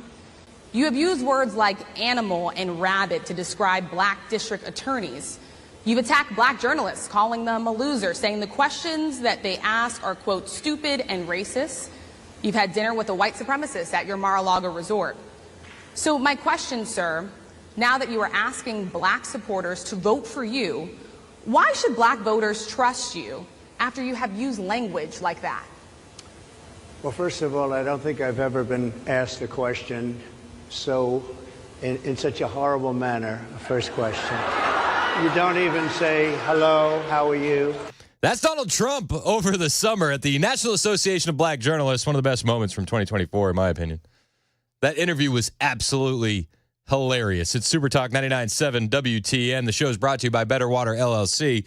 I'm Chris Hand. We're kind of reliving some of the bigger moments of 2024. This was one of them. Everybody melted down when this happened. Oh, Trump, he's got to be more reserved. He can't just say anything he wants the way he does it. He's going to lose the presidency because of this. It's like, I don't know. I thought it was hilarious. I thought it was one of the funniest things I've ever seen. And the internet agreed with me. The temperature on the internet was, this is hilarious. And one of the comments that really got him in trouble was about Kamala Harris. And when she became, as he put it, black. You believe that Vice President Kamala Harris is only on the ticket because she is a black woman? Well, I can say, no, I think it's maybe a little bit different. So I've known her a long time indirectly, not directly very much. And she was always of Indian heritage, and she was only promoting Indian heritage. I didn't know she was black. Everyone lost their collective minds as soon as this guy said that. Everybody lost their minds. And the internet went, this is hilarious. The internet said, sign me up for more. I need more of this. Because this has actually been a topic of conversation on the internet for years. It's that Kamala Harris used her ethnicity to her advantage when it was to her advantage. And you can go on her Wikipedia page and you'll see all the mentions of how she's a black woman. She's a strong black woman. She does this with black people. She does this for black people. Very strong, very black. Got it. Cool. But if you use something called the Wayback Machine, which archives internet websites, and you go back to, say, 2015, and you look up Kamala Harris's Wikipedia page in 2015, it is amazing the lack of mentions of her being black. See, at the time, she was the first woman of Indian descent to win the senator seat in California. Weird, right? I know. So when Donald Trump calls her out for using her ethnicity to her advantage, this is a conversation that had already been happening for quite a long time. This is a conversation that was already happening in the black community. This is a conversation that was already happening among Americans online. This was normal discourse. It really was. It was hilarious that Trump brought it up. That was the part that made people go, oh my gosh, he's paying attention. He's listening to the conversation online. That was the conversation online. Trump just brought what people were talking about to the front. That's all he did. Now, there are people that didn't pay attention to what was happening online. There are people that didn't see this conversation happening. And when they heard Donald Trump say, oh, I didn't know she was black. Only promoting Indian heritage. I didn't know she was black. They thought, oh my gosh, that's it. It's over. It's over. It's over. No, it wasn't. It was just the beginning, and it was hilarious. Until a number of years ago when she happened to turn black, and now she wants to be known as black. So I don't know, is she Indian or is she black? She is. Now, if you listen, the crowd, this is the crowd of the National Association of Black Journalists. They're laughing. They're snickering. The people in the crowd are very, very aware of this conversation. The host, very, very aware of this conversation. She tries to play dumb. She tries to play it off, but she can't. Trump dominated this conversation. You believe that Vice President Kamala Harris is only on the ticket because she is a black woman? Well, I can say, no, I think it's maybe a little bit different. So I've known her a long time indirectly, not directly very much. And she was always of Indian heritage, and she was only promoting Indian heritage. I didn't know she was black until a number of years ago when she happened to turn black, and now she wants to be known as black. So I don't know, is she Indian or is she black? She is always But you know identified what? as a black woman. I She went to a respect historically either black one. college. I respect either one, but she obviously doesn't, because she was Indian all the way, and then all of a sudden she made a turn and she became a black person. Just to be clear, sir, do you And believe I that think she is somebody should look into that too when you ask continue in a very hostile. It was so good. I love how he jokingly says that too. It's just She's now a black person. Because she was Indian all the way, and then all of a sudden she made a turn and she became a black person. Just to be clear, sir, do And you People thought he was done. People thought he was cooked. Man. How many times have we thought Donald J. Trump's presidential aspirations were over? I mean, how many times did conservative media tell us it's over? He's never coming back from this. Yet in 2024, we witnessed the greatest political comeback of all time. And he took all this conventional wisdom and he threw it away. And he did things his own way. And he won by doing things his own way. I love it. I'm here for it. This was so funny. They were so upset that he even had the audacity to say that. They couldn't even wrap their brains around it. because she was Indian all the way, and then all of a sudden she made a turn and she became a black person. Just to be clear, sir, do And you I believe think, that I think she is somebody should look into that too when you ask continue in a very hostile. And then she became a black person. So funny. This entire interview was just hilarious. And people lost their minds on the left and the right. They didn't know what to do. They didn't know how to handle it. And I think it made it all the more funny. I do. It made everybody squirm. And I said, this is gold. This is absolute gold. I love every moment of this. Every single moment. I will never forget the next day you coming in. And I was like, well, that's it. That's it, Chris. You were saying, what are you talking about? And I said, did you hear what Trump said yesterday to the black journalists? And Chris goes, I loved it. And then you explained what was going on the internet and social media, dude. Yep. And he knew exactly what he was doing. He knew exactly. I made the comment earlier. It's like if you use the Wayback Machine, it's an internet archive, and you go to Kamala Harris around the time she won her Senate run, and you look at her Wikipedia page, there's only mentions of her being Indian. Right. That's it. And then you go to present day, and there's like 200 plus mentions of her being black. The conversation was already there online. Right. He just took the conversation online and he brought it mainstream, and it was so funny.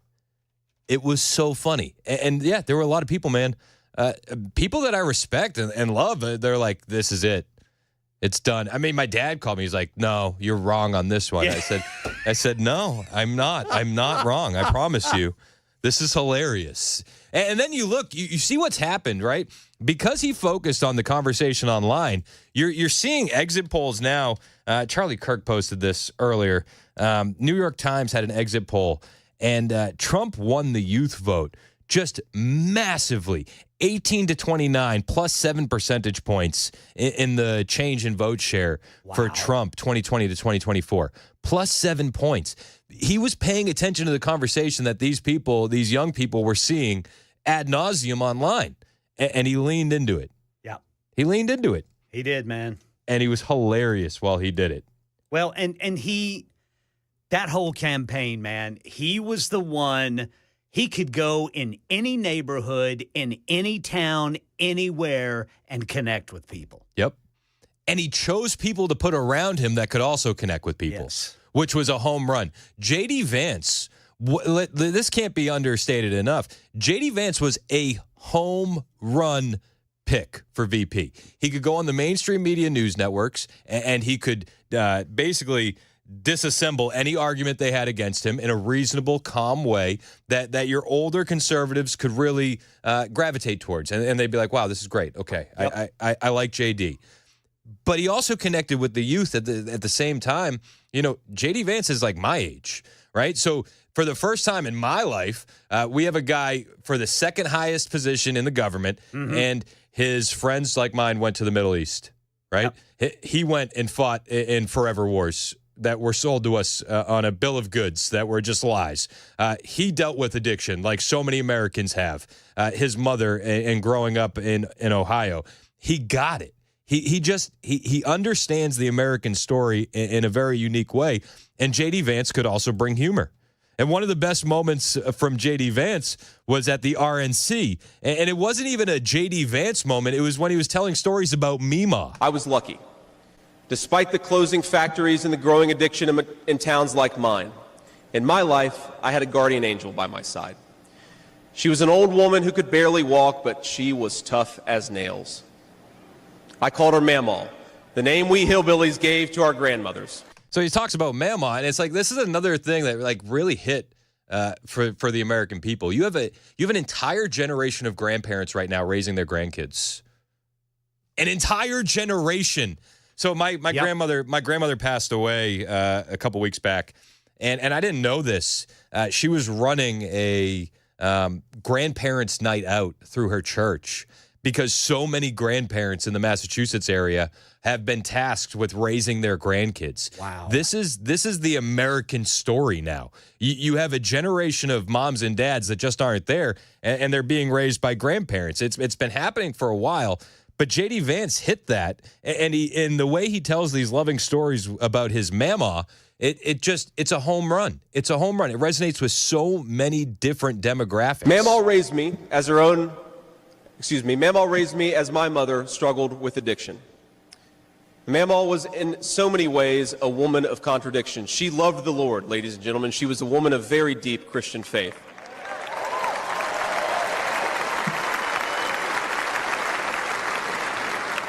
But she also loved the F word.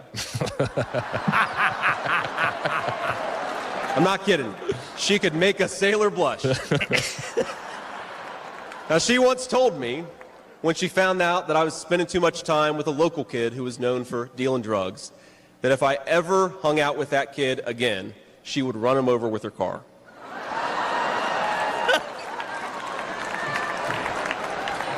That's true.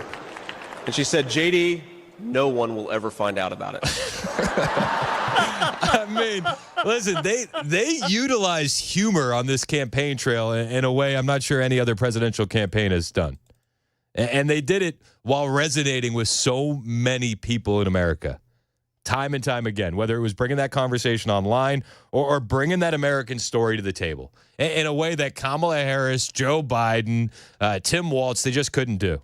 They just couldn't do. They weren't real humans. Trump, Vance, real humans.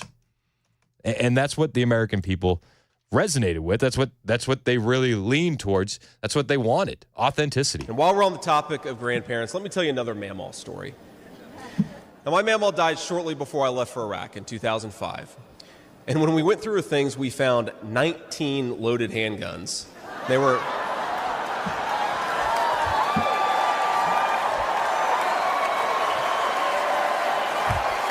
19 loaded handguns in Mamaw's house.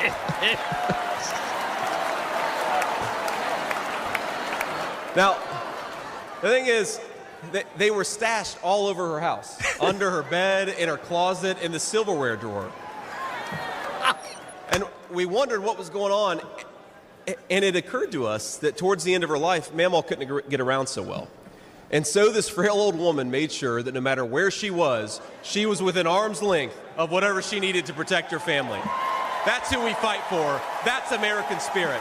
Amen. Well, listen, we'll continue covering some of the biggest moments of 2024. Plus, we'll get to some current events on the way as well. It is 10:51. The show's brought to you by Better Water LLC. This is Super Talk 99.7 WTN.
Hey, what's up, guys? It's Matt Murphy in the middle of downtown Franklin, Tennessee. We've talked so much about Savory Spice. I thought, why not show you the place? So let's go on in and see what's popping at Savory Spice. As I've always said, you will smell the spices even before you walk in. I can smell them right here in the doorway. Come on in, and let's introduce you to the one and only Holly, who is the owner and proprietor of Savory Spice. Say hey, Holly. Hello, everyone. Now, enough about Holly. Let's talk about Spice and Easy products like the incredible taco soup, which, as I said, you put this in a crock pot, you put all the ingredients that it tells you to buy right there, you put the spices in, and it's so easy. So if you don't know what you're doing around the kitchen, it's a perfect way to find your way around the kitchen, as is the Mediterranean dill risotto. Now, for the holidays, pumpkin pie spice. What doesn't it have, Holly? Pumpkin. Doesn't have any pumpkin in it. That's a fun fact for all of you kids out there. Now, if you stop by Savory Spice, either in the Franklin location or at L&L Market, you can get yourself a sample of the dill dip, which is my absolute favorite. Just tell them Matt Murphy sent you to Savory Spice with purchase now. So come by Franklin or L&L Market in Nashville and come see Holly and the entire crew at Savory Spice.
Metro Police preparing for 200,000 New Year's Eve revelers downtown. We'll tell you about the security checkpoints and stuff like that for the Times Square celebration in New York.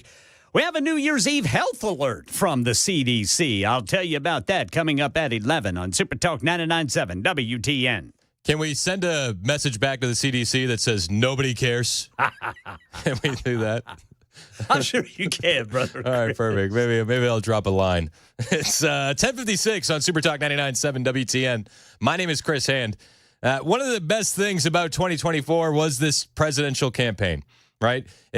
We saw it all. We ran the gambit from the lowest of lows to stop, let me get my shoe, to winning the presidency. It's been incredible. This year has been absolutely insane.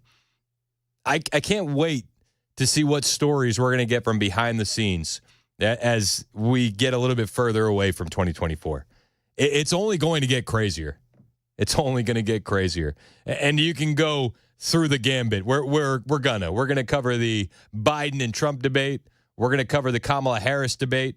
But there was a moment that happened at the RNC that, to me, really personified how the conservative movement, the MAGA movement, talked to people they wanted to vote for them versus how the left talked to people they wanted to vote for them. See, the conservatives really just treated Americans like adults and spoke to them honestly and really highlighted that in this speech from Eric Trump at the RNC. When Eric Trump gave this speech at the RNC, I had never heard a speech like this before. And it was a wow moment for me looking at Eric Trump. And when I heard this speech, and I still feel this way, don't sleep on Eric Trump as a potential presidential candidate down the road. And this speech, for me, was an exclamation point on that, because he ran through the list of problems that America was facing at the RNC, and then he personally apologized for them. And I had never heard anybody in any political sphere, political orbit, or politician apologize for the issues Americans are facing like this. And this, to me, was a wow moment of 2024. In spite of where we are today as a nation, I'd like to speak to every American. To the homeless veteran sleeping under a bridge as illegal immigrants are housed in the most expensive hotels in New York. I'm sorry. We know it's wrong, and we will fix it.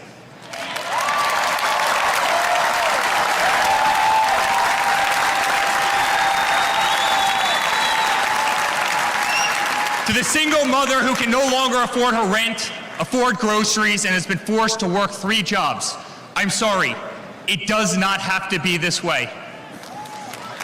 To the parents who lost a son or daughter to fentanyl, including the incredible woman that spoke the other night, while an administration does absolutely nothing, I'm sorry. Your government can do so much better, and it will.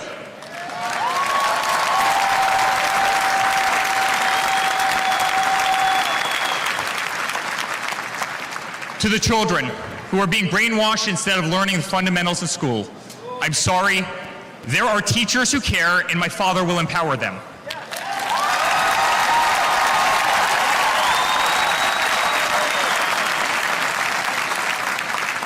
To the law enforcement officers, our brave Border Patrol, Secret Service agents who work every single day to protect our communities, knowing damn well that the system will throw you under the bus, I'm sorry. We will stand behind you. It was quite the speech from Eric Trump at the RNC. Definitely one worth rewatching if you get some downtime these next couple days. And it was a speech for me that when I heard it, I said, wow, okay, this guy could be a sleeper pick. Now, I know a lot of people like J.D. Vance for 28, 32, but hey, what about 36? Am I jumping the gun a bit? I don't know, maybe, but don't sleep on him. That speech was fantastic. All the speeches at the RNC this past year were fantastic. And we had a wild couple of debates as well. I'll bring you some of those highlights, lowlights, depending on which side of the political aisle you're from when we get back. It's 11:01 on Super Talk 99.7 WTN.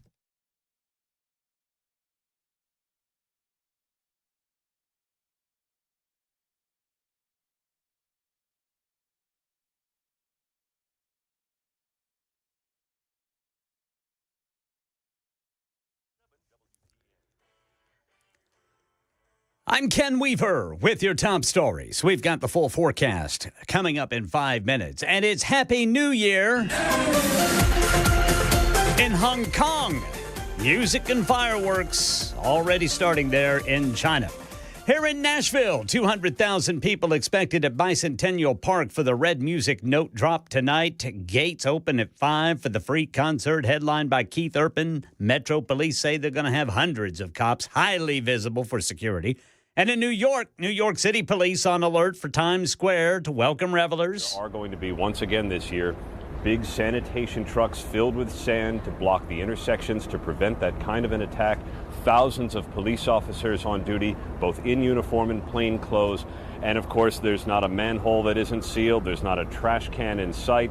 No umbrellas, no backpacks, no booze for the spectators who will all go through checkpoints to get here in time for the ball drop. Aaron Katursky says with all that, there are no credible specific threats. A New Year's Eve health alert from the CDC. Colds, flu, COVID, RSV cases on the rise. We get details from Mikey Jaiji. Experts say these cases are expected to continue to rise in the coming weeks. So far, there have been at least 37,000 hospitalizations for the flu and 1,500 deaths. ER visits and hospitalizations are increasing due to RSV as well, particularly in young children. Health officials say talk to your doctor about a vaccine. U.S. officials are blaming China for a significant security intrusion. We get details from Elizabeth Schulze. The Treasury Department is calling this a major breach of its systems by China's state-sponsored hackers. In a new letter to Congress, the department says it learned earlier this month that hackers were able to infiltrate a third-party software provider, remotely log into Treasury employees' workstations, and gain access to unclassified documents. The Treasury says it's no longer using that software provider, and it's now working with the FBI to determine the extent of this breach. The memorial and funeral plans are now in place to remember late President Jimmy Carter. This weekend, his remains will be moved to Atlanta for a public viewing at the Carter Center. Next week, a memorial service will be held at the National Cathedral in Washington, D.C., where President Joe Biden will deliver the eulogy. And then, says ABC's Steve Onsunsami, President Carter will head home to Georgia for a private ceremony. He will be buried at his home alongside his wife. It is a spot that the two of them picked out before she died. That's the latest news. Weather is next. I'm Ken Weaver, WTN News. The guaranteed offer is the easiest way to sell your home. It's really simple. We bring you an all-cash offer. You close in as little as 21 days. No home inspections, no lock boxes, no open houses. Go to markspain.com to get a guaranteed offer and start packing.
It's 11:07 on Super Talk 99.7 WTN. My name is Chris Hand. Show's brought to you by Better Water LLC. What was your favorite moment from 2024?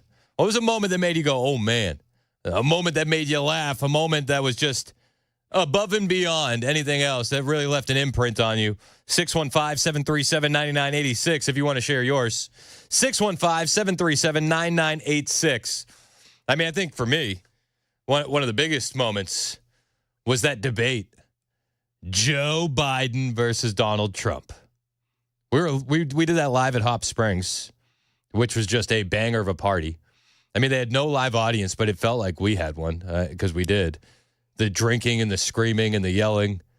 It was, I never want to watch a debate another way again. Yeah, it was a peak moment of the year, and unfortunately, I missed that one. Yeah, you missed it. I'm so mad. You missed it. I mean, the crowd was just going bananas. I heard it was nuts. I heard it was awesome. Time. Anytime Joe Biden stumbled, anytime Joe Biden fell, the crowd was just losing it. And there were many, many Biden stumbles during that debate. Making sure that we continue to strengthen our healthcare system, making sure that we're able to make every single solitary person eligible for what I've been able to do with the COVID. With dealing with everything we have to do with. Look, if we finally beat Medicare. Thank you, President Biden. President Trump? Well, he's right. He did beat Medicare. He beat it to death. And oh, gosh. He did. Wow. He did. I forgot about that moment, man. And Biden with the death rattle for like 30 seconds. This is the guy that they want to have eulogize Jimmy Carter. Man. This was 6 months ago. Man. Are we supposed to assume he's gotten better? Is that what we're supposed to do? Is there going to be a teleprompter for him while he does the eulogy for Jimmy Carter? It's moving at a snail's pace. Just Thank you, President Biden. President Trump? well, he's right. He did beat Medicare. He beat it to death.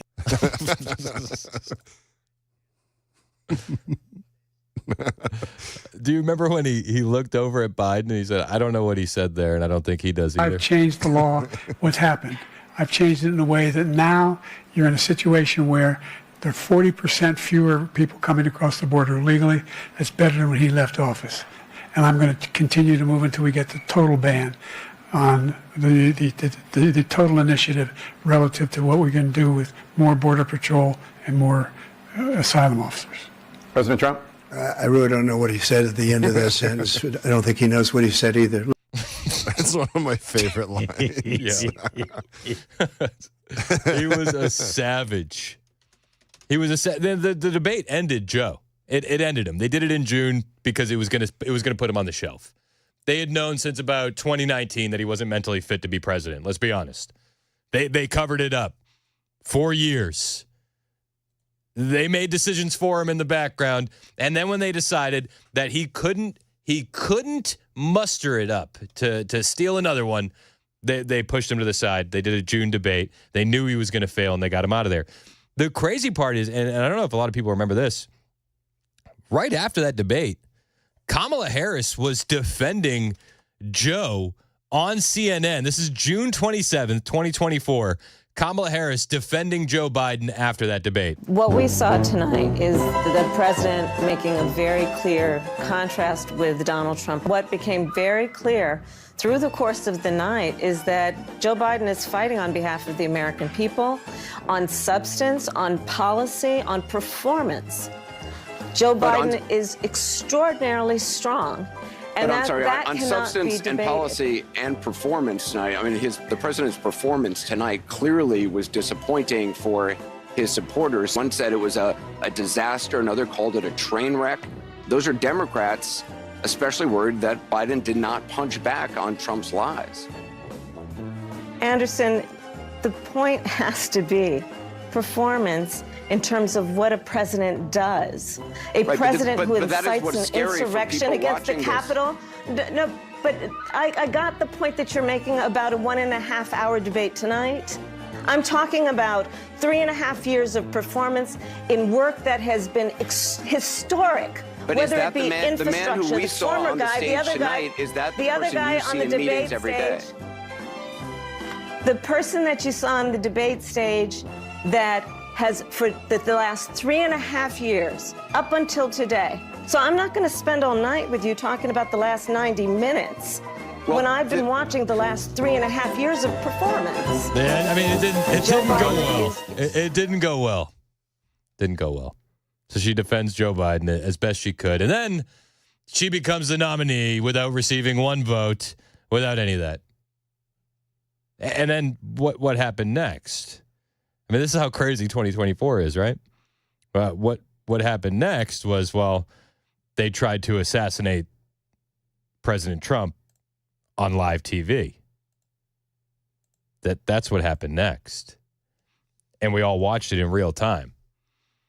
And by the grace of God, President Trump wasn't murdered in front of our eyes. We see something that said, take a look at what happened. I mean, do you remember that?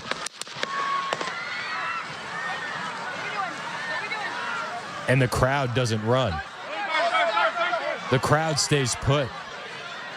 It's the craziest thing ever. He's down, surrounded by Secret Service. Nobody running, nobody fleeing. Hold, when you're ready, on you. They stand him up. And he says, let me get my shoe. Let me get my shoe. We ready?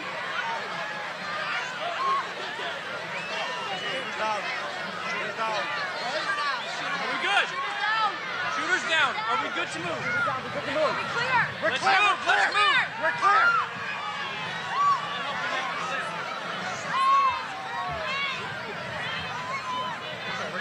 And he stands up, blood all over his face. I got you, sir. Let me get my shoes, sir. Hold that in your head. It's bloody. So we got to move to the bus. Let me get my shoes. Watch out. And then you get the iconic fist in the air. Fight, fight, fight. And then it was like the next day, Joe Biden dropped out of the presidential race, right? Wasn't it? It was pretty much like right after. Or was it right before or right after when Joe Biden dropped out? I mean, thank the Lord that Donald Trump turned his head at that moment. 8 bullets fired, 1 bystander dead, 2 others injured. Unreal. And Trump doing the classiest thing of all at the RNC, having the firefighter's jacket of Corey Comprador up on stage with him. And then you remember the reaction from the left? They said this was faked. Do you remember FBI Director Christopher Wray saying, oh, he may have been hit with shrapnel and not a bullet fragment? Do you remember this? And then they swept that assassination attempt under the rug as quickly as they could. As quickly as they possibly could. Crazy. This year has been insane. Insane. Fast forward a few months, and we get Donald J. Trump versus Kamala Harris. That debate was, it wasn't as good as the Joe Biden debate, let's be perfectly honest. Trump was a little bit more irritated. He didn't nail Kamala as good as he nailed Joe Biden, but his long ball, it was huge. And the conversation that was created after that debate really centered around one clip, one line that happened during the debate.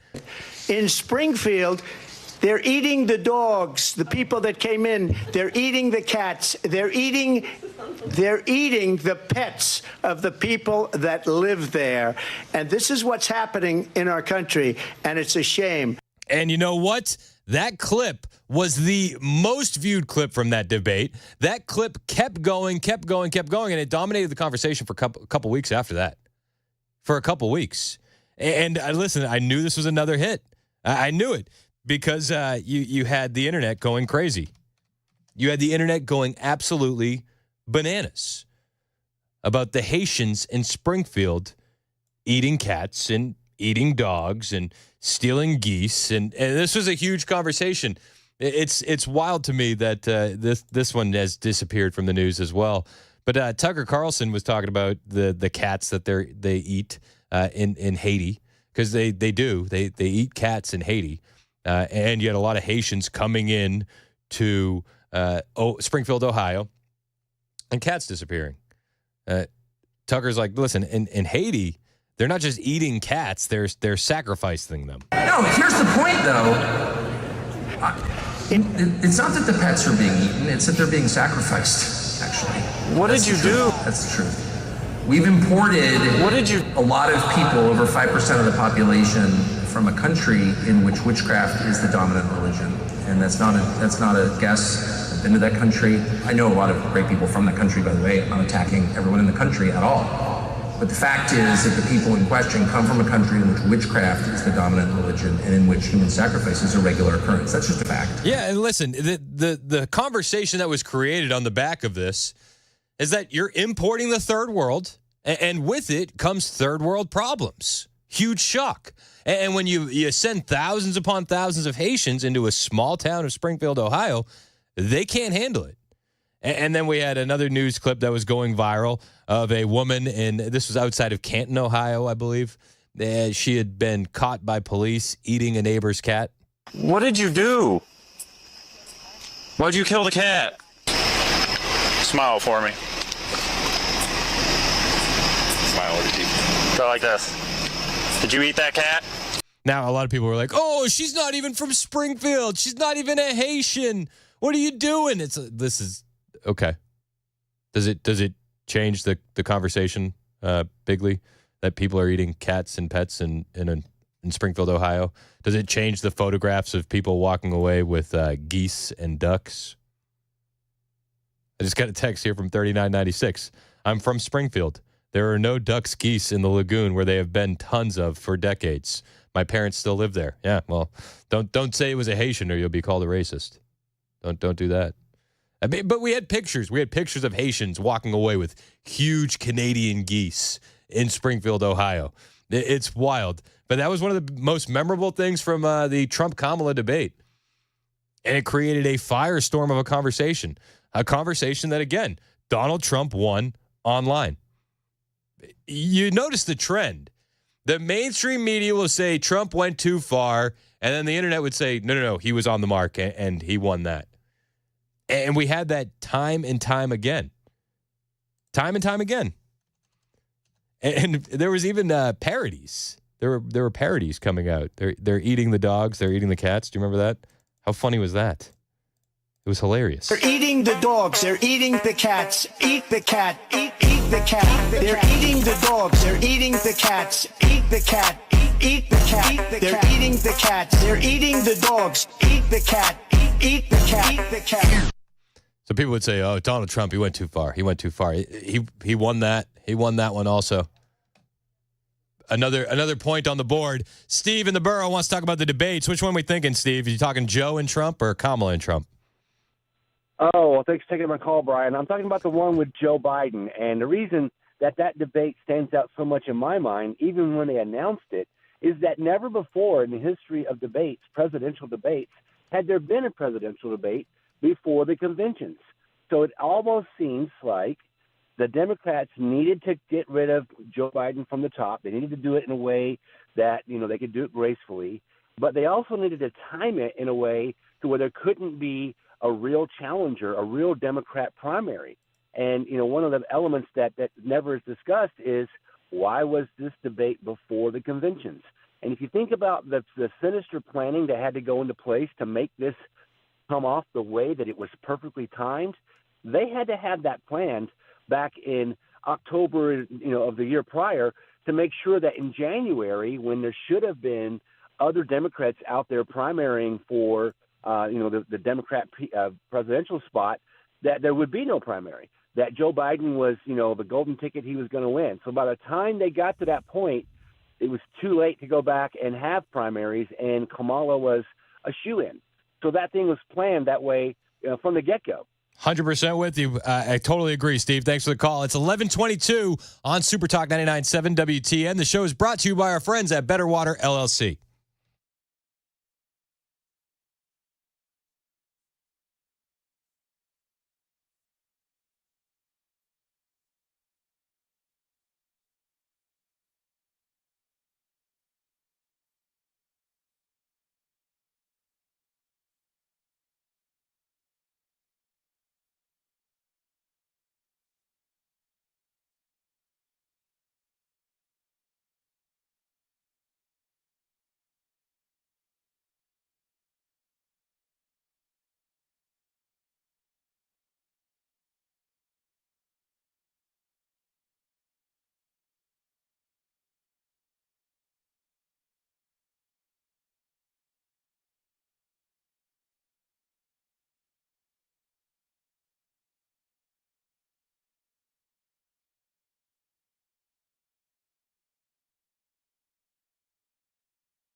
2025 has already arrived on the other side of the planet. Hear how that went down. Downtown Nashville gearing up for 200,000 revelers tonight.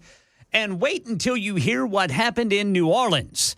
Make you think twice before standing out on a patio celebrating somewhere. Details at 11:30 on Super Talk 99.7 WTN. Thank you, Ken Weaver. It's 11:26 on Super Talk 99.7 WTN. I'm Chris Hand. Don't forget, Hannah Faulkner is going to be joining us in studio at 11:35. She's got a new book coming out. She's my go-to for Gen Z. We're going to talk about the year that was and the year that will be with Hannah. Plus, talk a little bit about her new book. My wife texted me during the last segment. She was upset. I made her upset. She said, I played this song. They're eating the dogs. They're eating the cats. Eat the cat. Eat the cat. And she said, listen, that's not the best Trump song from 2024. I said, well, okay, enlighten me. What's the best Trump song from 2024? And she said, it's obviously Dance Party with Beyonce. Joe Biden is asleep. Kamala is at a dance party with Beyonce. Beyonce. Beyonce. Beyonce. Dance party with Beyonce. Dance party with Beyonce. Dance party with Beyonce. Dance party with Beyonce. Beyonce. Beyonce. That's a little TikTok trend. Dance party with Beyonce. I totally forgot about this one. You forgot about that one? Beyonce. Dance party with Beyonce. I mean, it knocks. I'm just saying it should have made her new album. It's too good. Oh, my. So so every year at Turning Point USA's America Fest, one of the things that I do is we throw a big party for online influencers. Yeah. And this year I was a lot more involved with the DJ, and it was a friend of ours, and I said, all right, this is what we need. We need they're eating the cats, they're eating the dogs, and we need Dance Party with Beyonce. We need that in the playlist. He's like, what do you want? YMCA. I'm like, no. Like we're past YMCA. We need Dance Party with Beyonce. Joe Biden is asleep. Kamala is at a dance party with Beyonce. Beyonce. Beyonce. Beyonce. Dance party with Beyonce. It's so good. It's so good. This year, I mean, we've had a lot of fun music this year, haven't we? The rise of AI music has been one of my favorite things. And it's really, really got kicked into overdrive this year. High Res, the rapper, I play his songs a lot.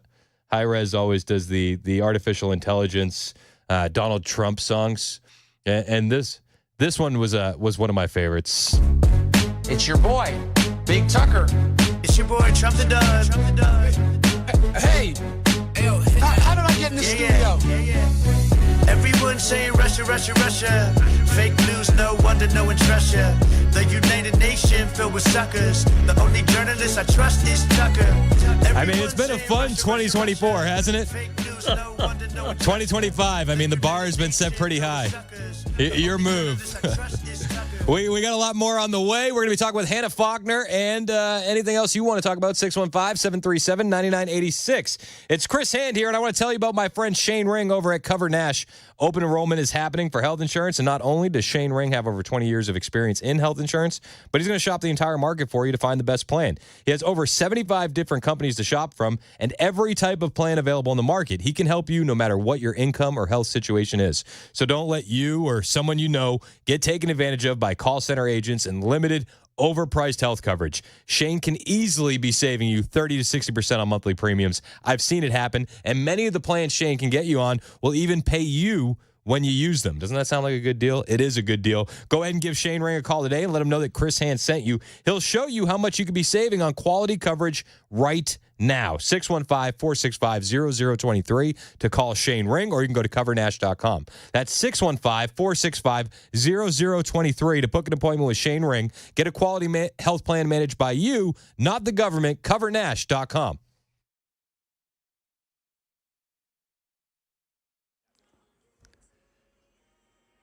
$11:30 on the dot. I'm Ken Weaver with your top stories. Going to be windy. Low temperatures in the 40s tonight.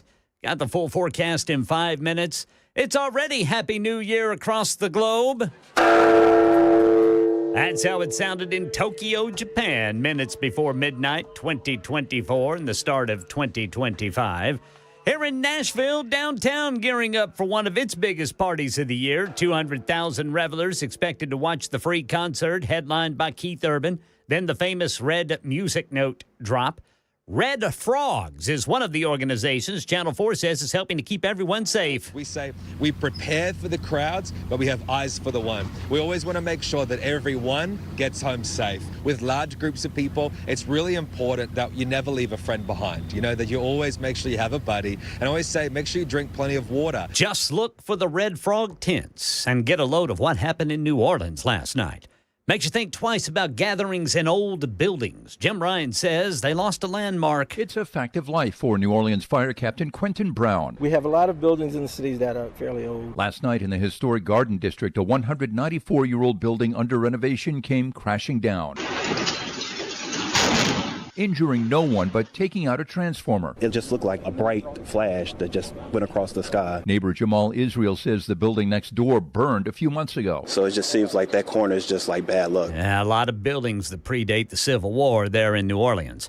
South Korea carrying out 5 days of safety checks and inspections on all of the country's 101 Boeing 737-800s following the Jeju air crash, killing 179 people Sunday. U.S. investigators and a team from Boeing also on scene. Investigators are now sweeping through this area. They're combing through the wreckage. I can see twisted plane seats, in-flight magazines, safety cards, even bits of clothing. They're trying to look for any kind of forensic clue they can find. That's Britt Clennett reporting. And the latest news. Weather is next. I'm Ken Weaver, WTN News.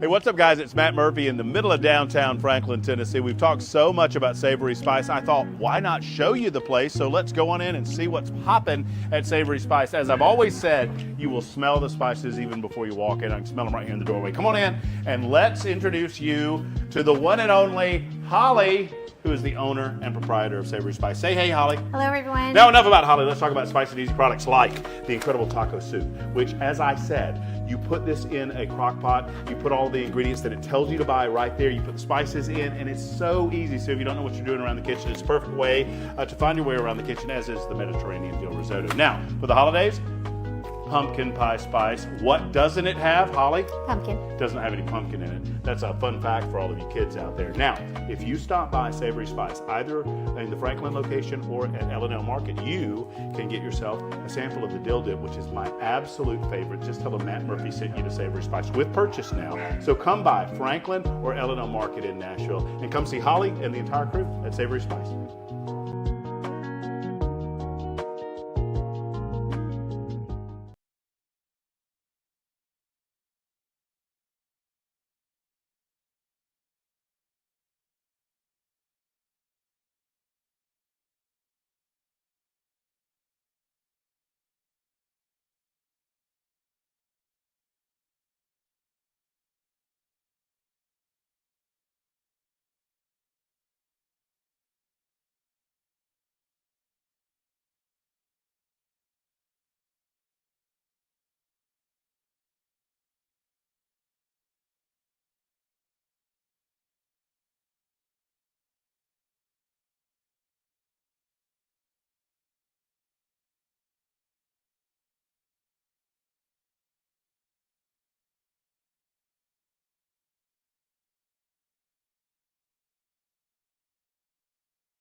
It's 11:36 on Super Talk 99.7 WTN. My name is Chris Hand, joined in studio by one of the most prominent Gen Zers I know, Hannah Faulkner. She's got a book coming out called Last Chance to Save Our Republic. Very excited about the book. When does it come out?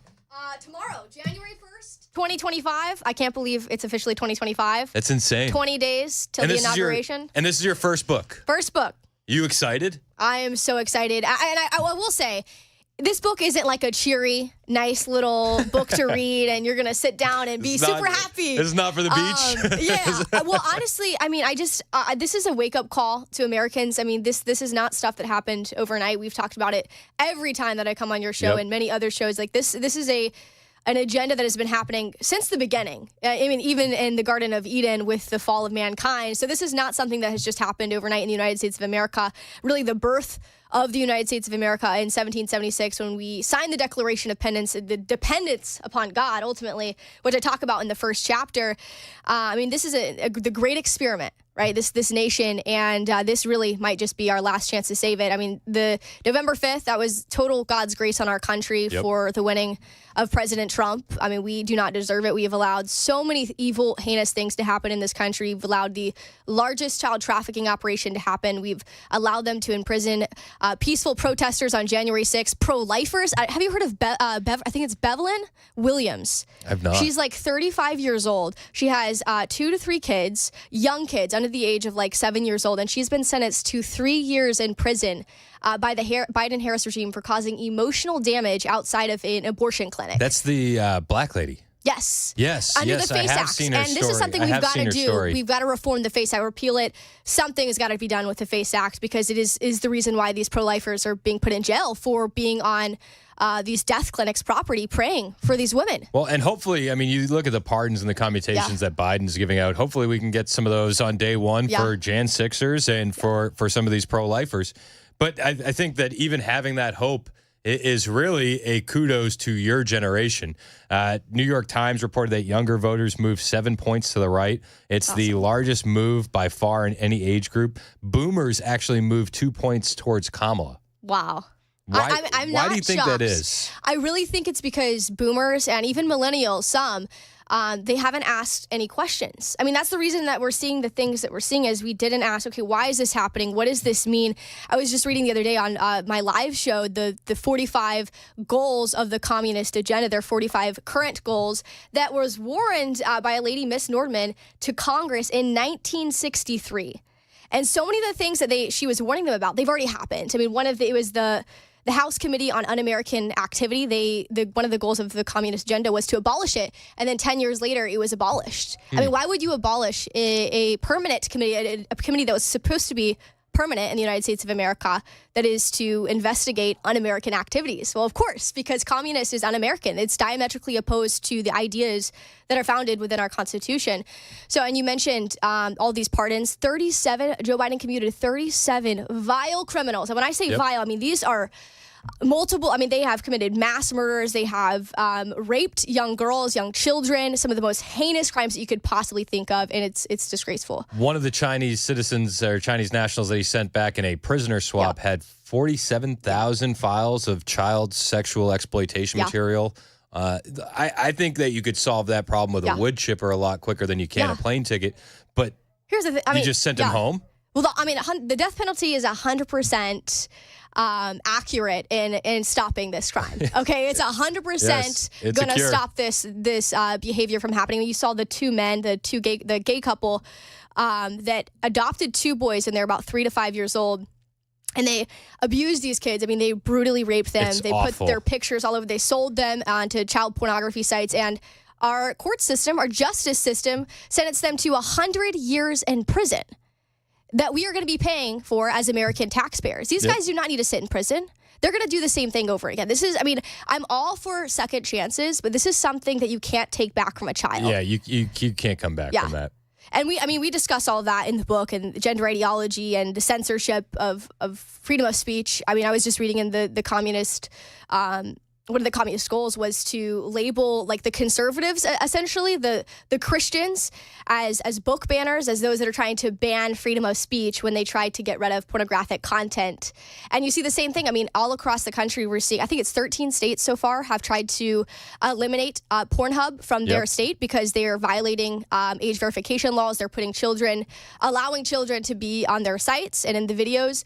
And I mean, it's insanity to see what's happening. And of course, they come back and say, our viewership has dropped 80%. This happened in Louisiana. Our viewership has dropped 80% since you implemented these age verification laws.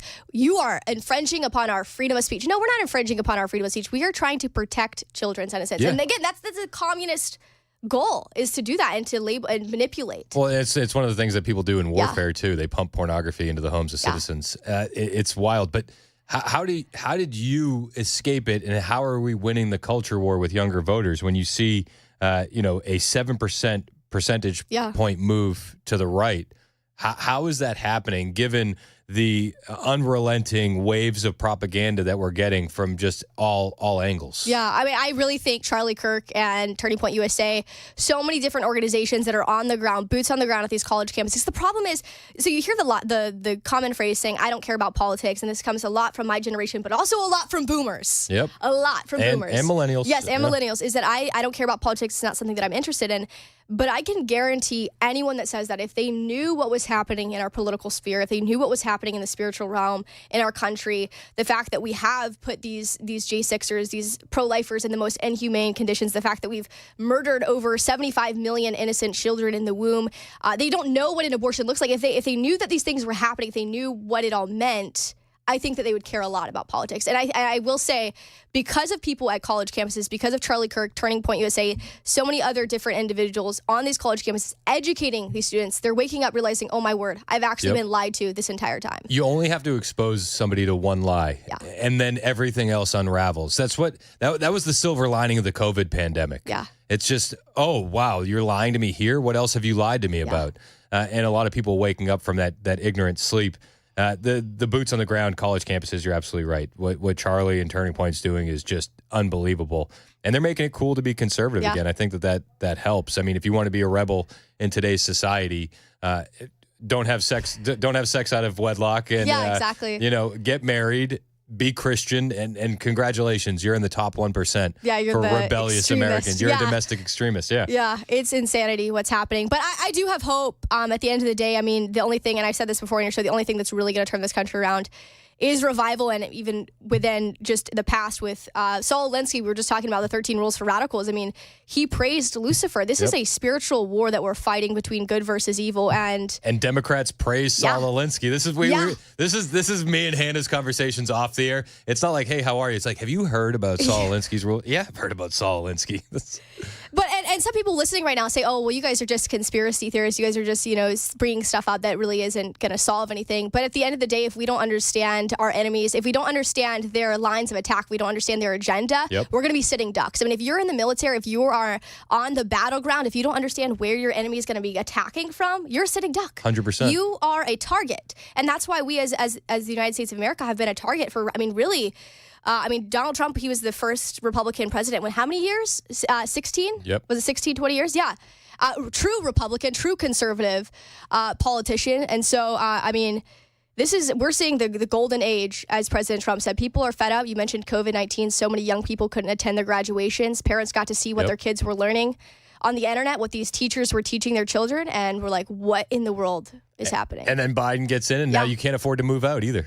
So. Oh, and I don't know, did you see the CBS journalist the other day who said the most underreported story of 2024 was the fact that Joe Biden is not qualified. He is not competent enough to serve as president of the United States of America. But he, over the last 3.5 years. It's like, hey, totally have you looked in the mirror? Yeah. Because this is exactly what you guys did. This is the clip that Hannah's talking about right here. One of the things we also do in the year-end correspondence roundtable is dig into what was undercovered or underreported. Jan? Undercovered, underreported. That would be, to me, Joe Biden's obvious cognitive decline. That I love how she says this is an obvious cognitive decline. Obvious now. We were. It's obvious and now. I will say that's why Gen Z and millennials really wanted to come out for President Trump and flip sides because they recognized that what in the world happened with quickly exiting out Joe Biden, who for the last 3.5 years was competent, but now all of a sudden he's not, and Kamala Harris, who we didn't vote for, is now going to be. And it's the same thing that they did with the border. It's the border is secure, the border is secure, the border is secure. Republicans won't let us secure the border. Yeah. It's Joe Biden's as sharp as a tack. He's running circles around his competition. He's running circles around us. He's so smart. He's so smart. He's cognitively declined. And we only found out at the debate with everybody else. And for all the listeners that are listening to this right now, I mean, we're seeing all these people resign. A lot of people are like, yeah, they're resigning. But this is not the end of their accountability. I mean, you saw Christopher Wray resign. I mean, the blood of so much is on his hands. What the FBI as a whole has done across the country, we've got to hold these people accountable, and I think that we're going to be seeing a lot of that headed into 2025. Lord willing, which yes. cabinet pick are you most excited about as we head towards 2025? Like, which one is like you feel like just 100% needs to be confirmed? It's the most important pick. Yeah, I mean, man, there's so many. I know this is going to be controversial because a lot of people aren't liking Elon Musk for a few things he said. And Vivek, they've been at it a little bit. But I think that that's going to be monumental to audit the IRS, completely get the Department of Education back to the states, what it needs to be. What else do we have to do? I mean, we've got so much stuff that has to... We've got to fire these bureaucrats. Yep. In Washington, D.C., you see what Elon Musk did when he got X? Yep. Fired hundreds of employees that weren't doing their job. He's going to do the same thing in Washington, D.C. He's going to fire them. Those that aren't doing their job, that are wasting. What is it? My dad told me the other day, we were researching 6,000 unoccupied buildings in the United States of America. Yep. That we're paying for. It's like 6% of the staff shows up for work.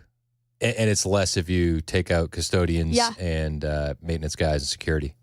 It's insane. Insane. So, and I will say, I'm really happy about Caroline Leavitt. I think she's going to be an incredible press secretary. I know she's the youngest press secretary in American history, which is exciting. She's a phenomenal communicator. She communicates President Trump's agenda very well. The MAGA agenda, and I said this the other day on the news, the same MAGA movement that we're seeing right now in 2024 is the same. This is not a new movement. This is the same energy, the same momentum that we saw in 1776 when our founding fathers signed the Declaration of Independence, getting away from a state-sponsored religion in England. You can argue that Trump is the closest thing we've had to the founding fathers just because he's not a career politician. He's a business guy. He made his fortune. He does his deal, and then he's going to leave. Yeah. He's much closer to what they envisioned as opposed to a Joe Biden who sits in government for decades upon decades, getting rich off the backs of the American people. Yeah. And Jimmy Carter, I know people are listening. I don't know if you saw all of the post about him and praising him for what he did. He was like the second worst president in American history. I mean, the Panama Canal, that was a big thing, selling that. For $1. Yeah. And I mean, literally in that the communist goals, and I'm not saying this to just blow everyone's ears off about, communism, but it's legit. This is happening. This isn't something that we should just blow under the rug. We've blown it under the rug for years upon years, decades. And now all of a sudden people are like, oh, wow, this is communism. This is, this is a spiritual warfare. This is spiritual warfare that we're seeing. But in it said, I think it was the 44th goal was to internationalize the Panama Canal. So I thought that was really interesting. It is interesting. Weird. It is. Yeah. Weird. Yeah, well, I mean, listen, they're marching towards their goals. We're talking with Hannah Faulkner. She has a new book out tomorrow, Last Chance to Save Our Republic. Yep. Very excited about this book. Why should people read this book? Everyone that lives in the anyone, whether you're even not in the United States of America, because these issues affect everyone. But I directly speak to America because if America falls, so will the other nations. We are the leading nation. But regardless of your age, your ethnicity, I think everyone should read this because this is this isn't like a cheery book. Like I said, this is deep dive into how in the world we got to the point where we're seeing the things that we're seeing. How did we get to the point where we have a president that's commuting vile criminals, murderers, rapists? How did we get to the point where we have wide open borders and we have people in leadership saying that that's closed and everything's fine, and actually we have 350,000 unaccompanied minors, over 350,000 unaccompanied minors that have been lost, trafficked, raped, all of those things. Like, how did these things happen? And so I break it all down. We get to the roots of why we left England in the first place. And this is the thing too, is that education is the best defense against tyranny. That's what Thomas Jefferson said. And so if we really want to take back this country, we got to know our history. We got to be educated, head on a swivel at all times, pay attention, and let's move forward. Yeah, like Biggie Smalls said, to know where you're going, you got to know where you've been. Exactly. You know? I know you're a big Biggie Smalls fan, so I wanted to work that into the conversation. Hannah Faulkner has a new book out, Last Chance to Save Our Republic. Where can we get the book? So anywhere online, literally anywhere online right now. If you pre-order it tomorrow, it'll be available in almost every single bookstore. So, Perfect. Across the world. Across the world. Hannah Faulkner, looking forward to this book, Last Chance to Save Our Republic, available everywhere tomorrow. Thank you, Hannah, for coming in. I appreciate it. Thank you. And Happy New Year. That's right. Happy New Year. It's going to be a wild one. 2025 is upon us, and then Donald J. Trump taking back the White House come January 20th. Very excited. It's 11:51 on Super Talk 99.7 WTN.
It's 11:55 on Super Talk 99.7 WTN. My name is Chris Hand. Chad Benson in studio with me. And we were just talking about which one of us are going to be in bed earlier tonight. Yeah, I'm not. We're not doing anything. No. We're going to get some poppers for the kids. My wife's like, poppers? Jalapeno poppers? I said, no, like and blow the thing. And with the little confetti? But I said, I'm You know what tomorrow is? Wednesday. Heck yeah. I'm a grown man. That's what it is. I can't remember the last time I was out. I think in London, I went to one time. I went out like during the New Year's, but outside of that, I don't care. We used to do New Year's Eve parties every year for the music stations that I worked for. So it's like all of that stuff just feels like work to me. Yeah. It just going out on New Year's Eve feels like work, and I don't want to work on my day off. And in today's world, I got to be honest, I don't want to be around a bunch of crowds. No. With all the lunacy that's out there. Honestly. I think this is the year we're going to get something. You think so? I do. Oh, I do. I hope I you're think wrong. we're going to get something. I was watching Sarah Adams, who's a former, I think she's former NSA or CIA. She on with Sean Ryan, that one? One of them, yeah. She's been on a bunch. We're She's working to great. get her and John Kirikow on. And he's a former CIA. He's the guy who blew the whistle on the torture. But she talked about the fact that, 1,000 operatives from Al-Qaeda here and some ISIS folks? Well, and during the interview with Sean Ryan, they're like, well, what dates could it be? Because, Islamists, man, they love the dates. They love the dates. And she goes, well, the last attack was referencing a date from 1922. So really it could just be any day of the week they could find something. Yeah. And it's scary. But I just feel like embassies, something crazy is going to, obviously it happens every year, but something that is pointed towards us in a way that we haven't seen for, 25 years almost. Yeah, I hope you're wrong. Yeah, I would love to be wrong. Yeah. And it doesn't mean, by the way, it doesn't mean it has to be here, but there is just that worry because you see what's going on in France. You see what's going on, obviously, in England and Germany. Yep. But the Christmas market attack had. But that was so bizarre because that guy. And it got no coverage. He was a former Muslim who doesn't like Muslims because he thinks they're there to destroy Germany. And Saudi Arabia had been telling them for months, this dude's nuts. Yep. You better fix the problem. And they didn't do anything. Yeah. And then the AP reports, car drove into crowd. Yeah, car. Well, by itself. Yeah. You see what J.D. Vance said? Who was driving the car? And then you find out, like, you're going through, it's like, oh, this guy is, like, he's anti-Muslim. And he used to be a Saudi Arabian. But isn't he also, like, an unhinged leftist? Yeah, I think he was. But his whole thing was you were destroying Germany because you're allowing all of these people in from all over the globe, and they're destroying the German culture. And you're like, dude, you're from a different part of the world. And you know what fixes that is a car through a Christmas market. Yeah, And like I look at somewhere like tonight with, the New York City, or even here, 200,000 people. It's a lot of people. My God. I mean, God willing, nothing happens and we're going to be in. And the one thing about the South I don't worry about is obviously we're all pretty strapped. So everybody's healed here. Like, I think if you could see where everybody would attack and be like, oh, we're going to go through New York and Maine, and we're going to go through California, but certain parts of California because you want to get the gangsters, and, but like it is, you're not coming to the South. Good luck with that. No, it's an F around and find out situation. Yeah, they've been waiting for this day. Yeah. It's revenge. Yeah, honestly. So what do you got coming up on the show today? Talk a little bit about Mike Johnson. What do you think of him? I don't think he's like your hardcore MAGA guy. I think he's a little bit better than McCarthy, but I think it's a tough job. I think he can be bullied. And I think what that continuing resolution showed us is that if people get on his case and they're upset at him, he's going to change his tune. I think it's a possibility, but I also think at some point in time, you're going to have to stick with somebody because you don't want to be that, like I was talking earlier with a couple of guys, you don't want to be that football team that has to give the next coach like a 25-year contract because you fired everybody after the first season. This is true. And, this is true. And you don't want to be the clown. And Trump doesn't want a clown show starting off the year. No, and nobody does. No. Nobody does. Tim Burchett, I had him on earlier this morning. And he's uncommitted. Uncommitted. Yeah. So we'll see. It's going to be interesting, though. And you got Desjardins on. We got Desjardins coming on at 105. Man, look at me and you. We're rocking weight it. I around don't know here. what the rest of the people are doing. I love it. Matt's got nothing. Chad's in next. Already giving Murphy grief. He's fitting in nice around here. Hang out with us. It's Super Talk 99.7 WTN.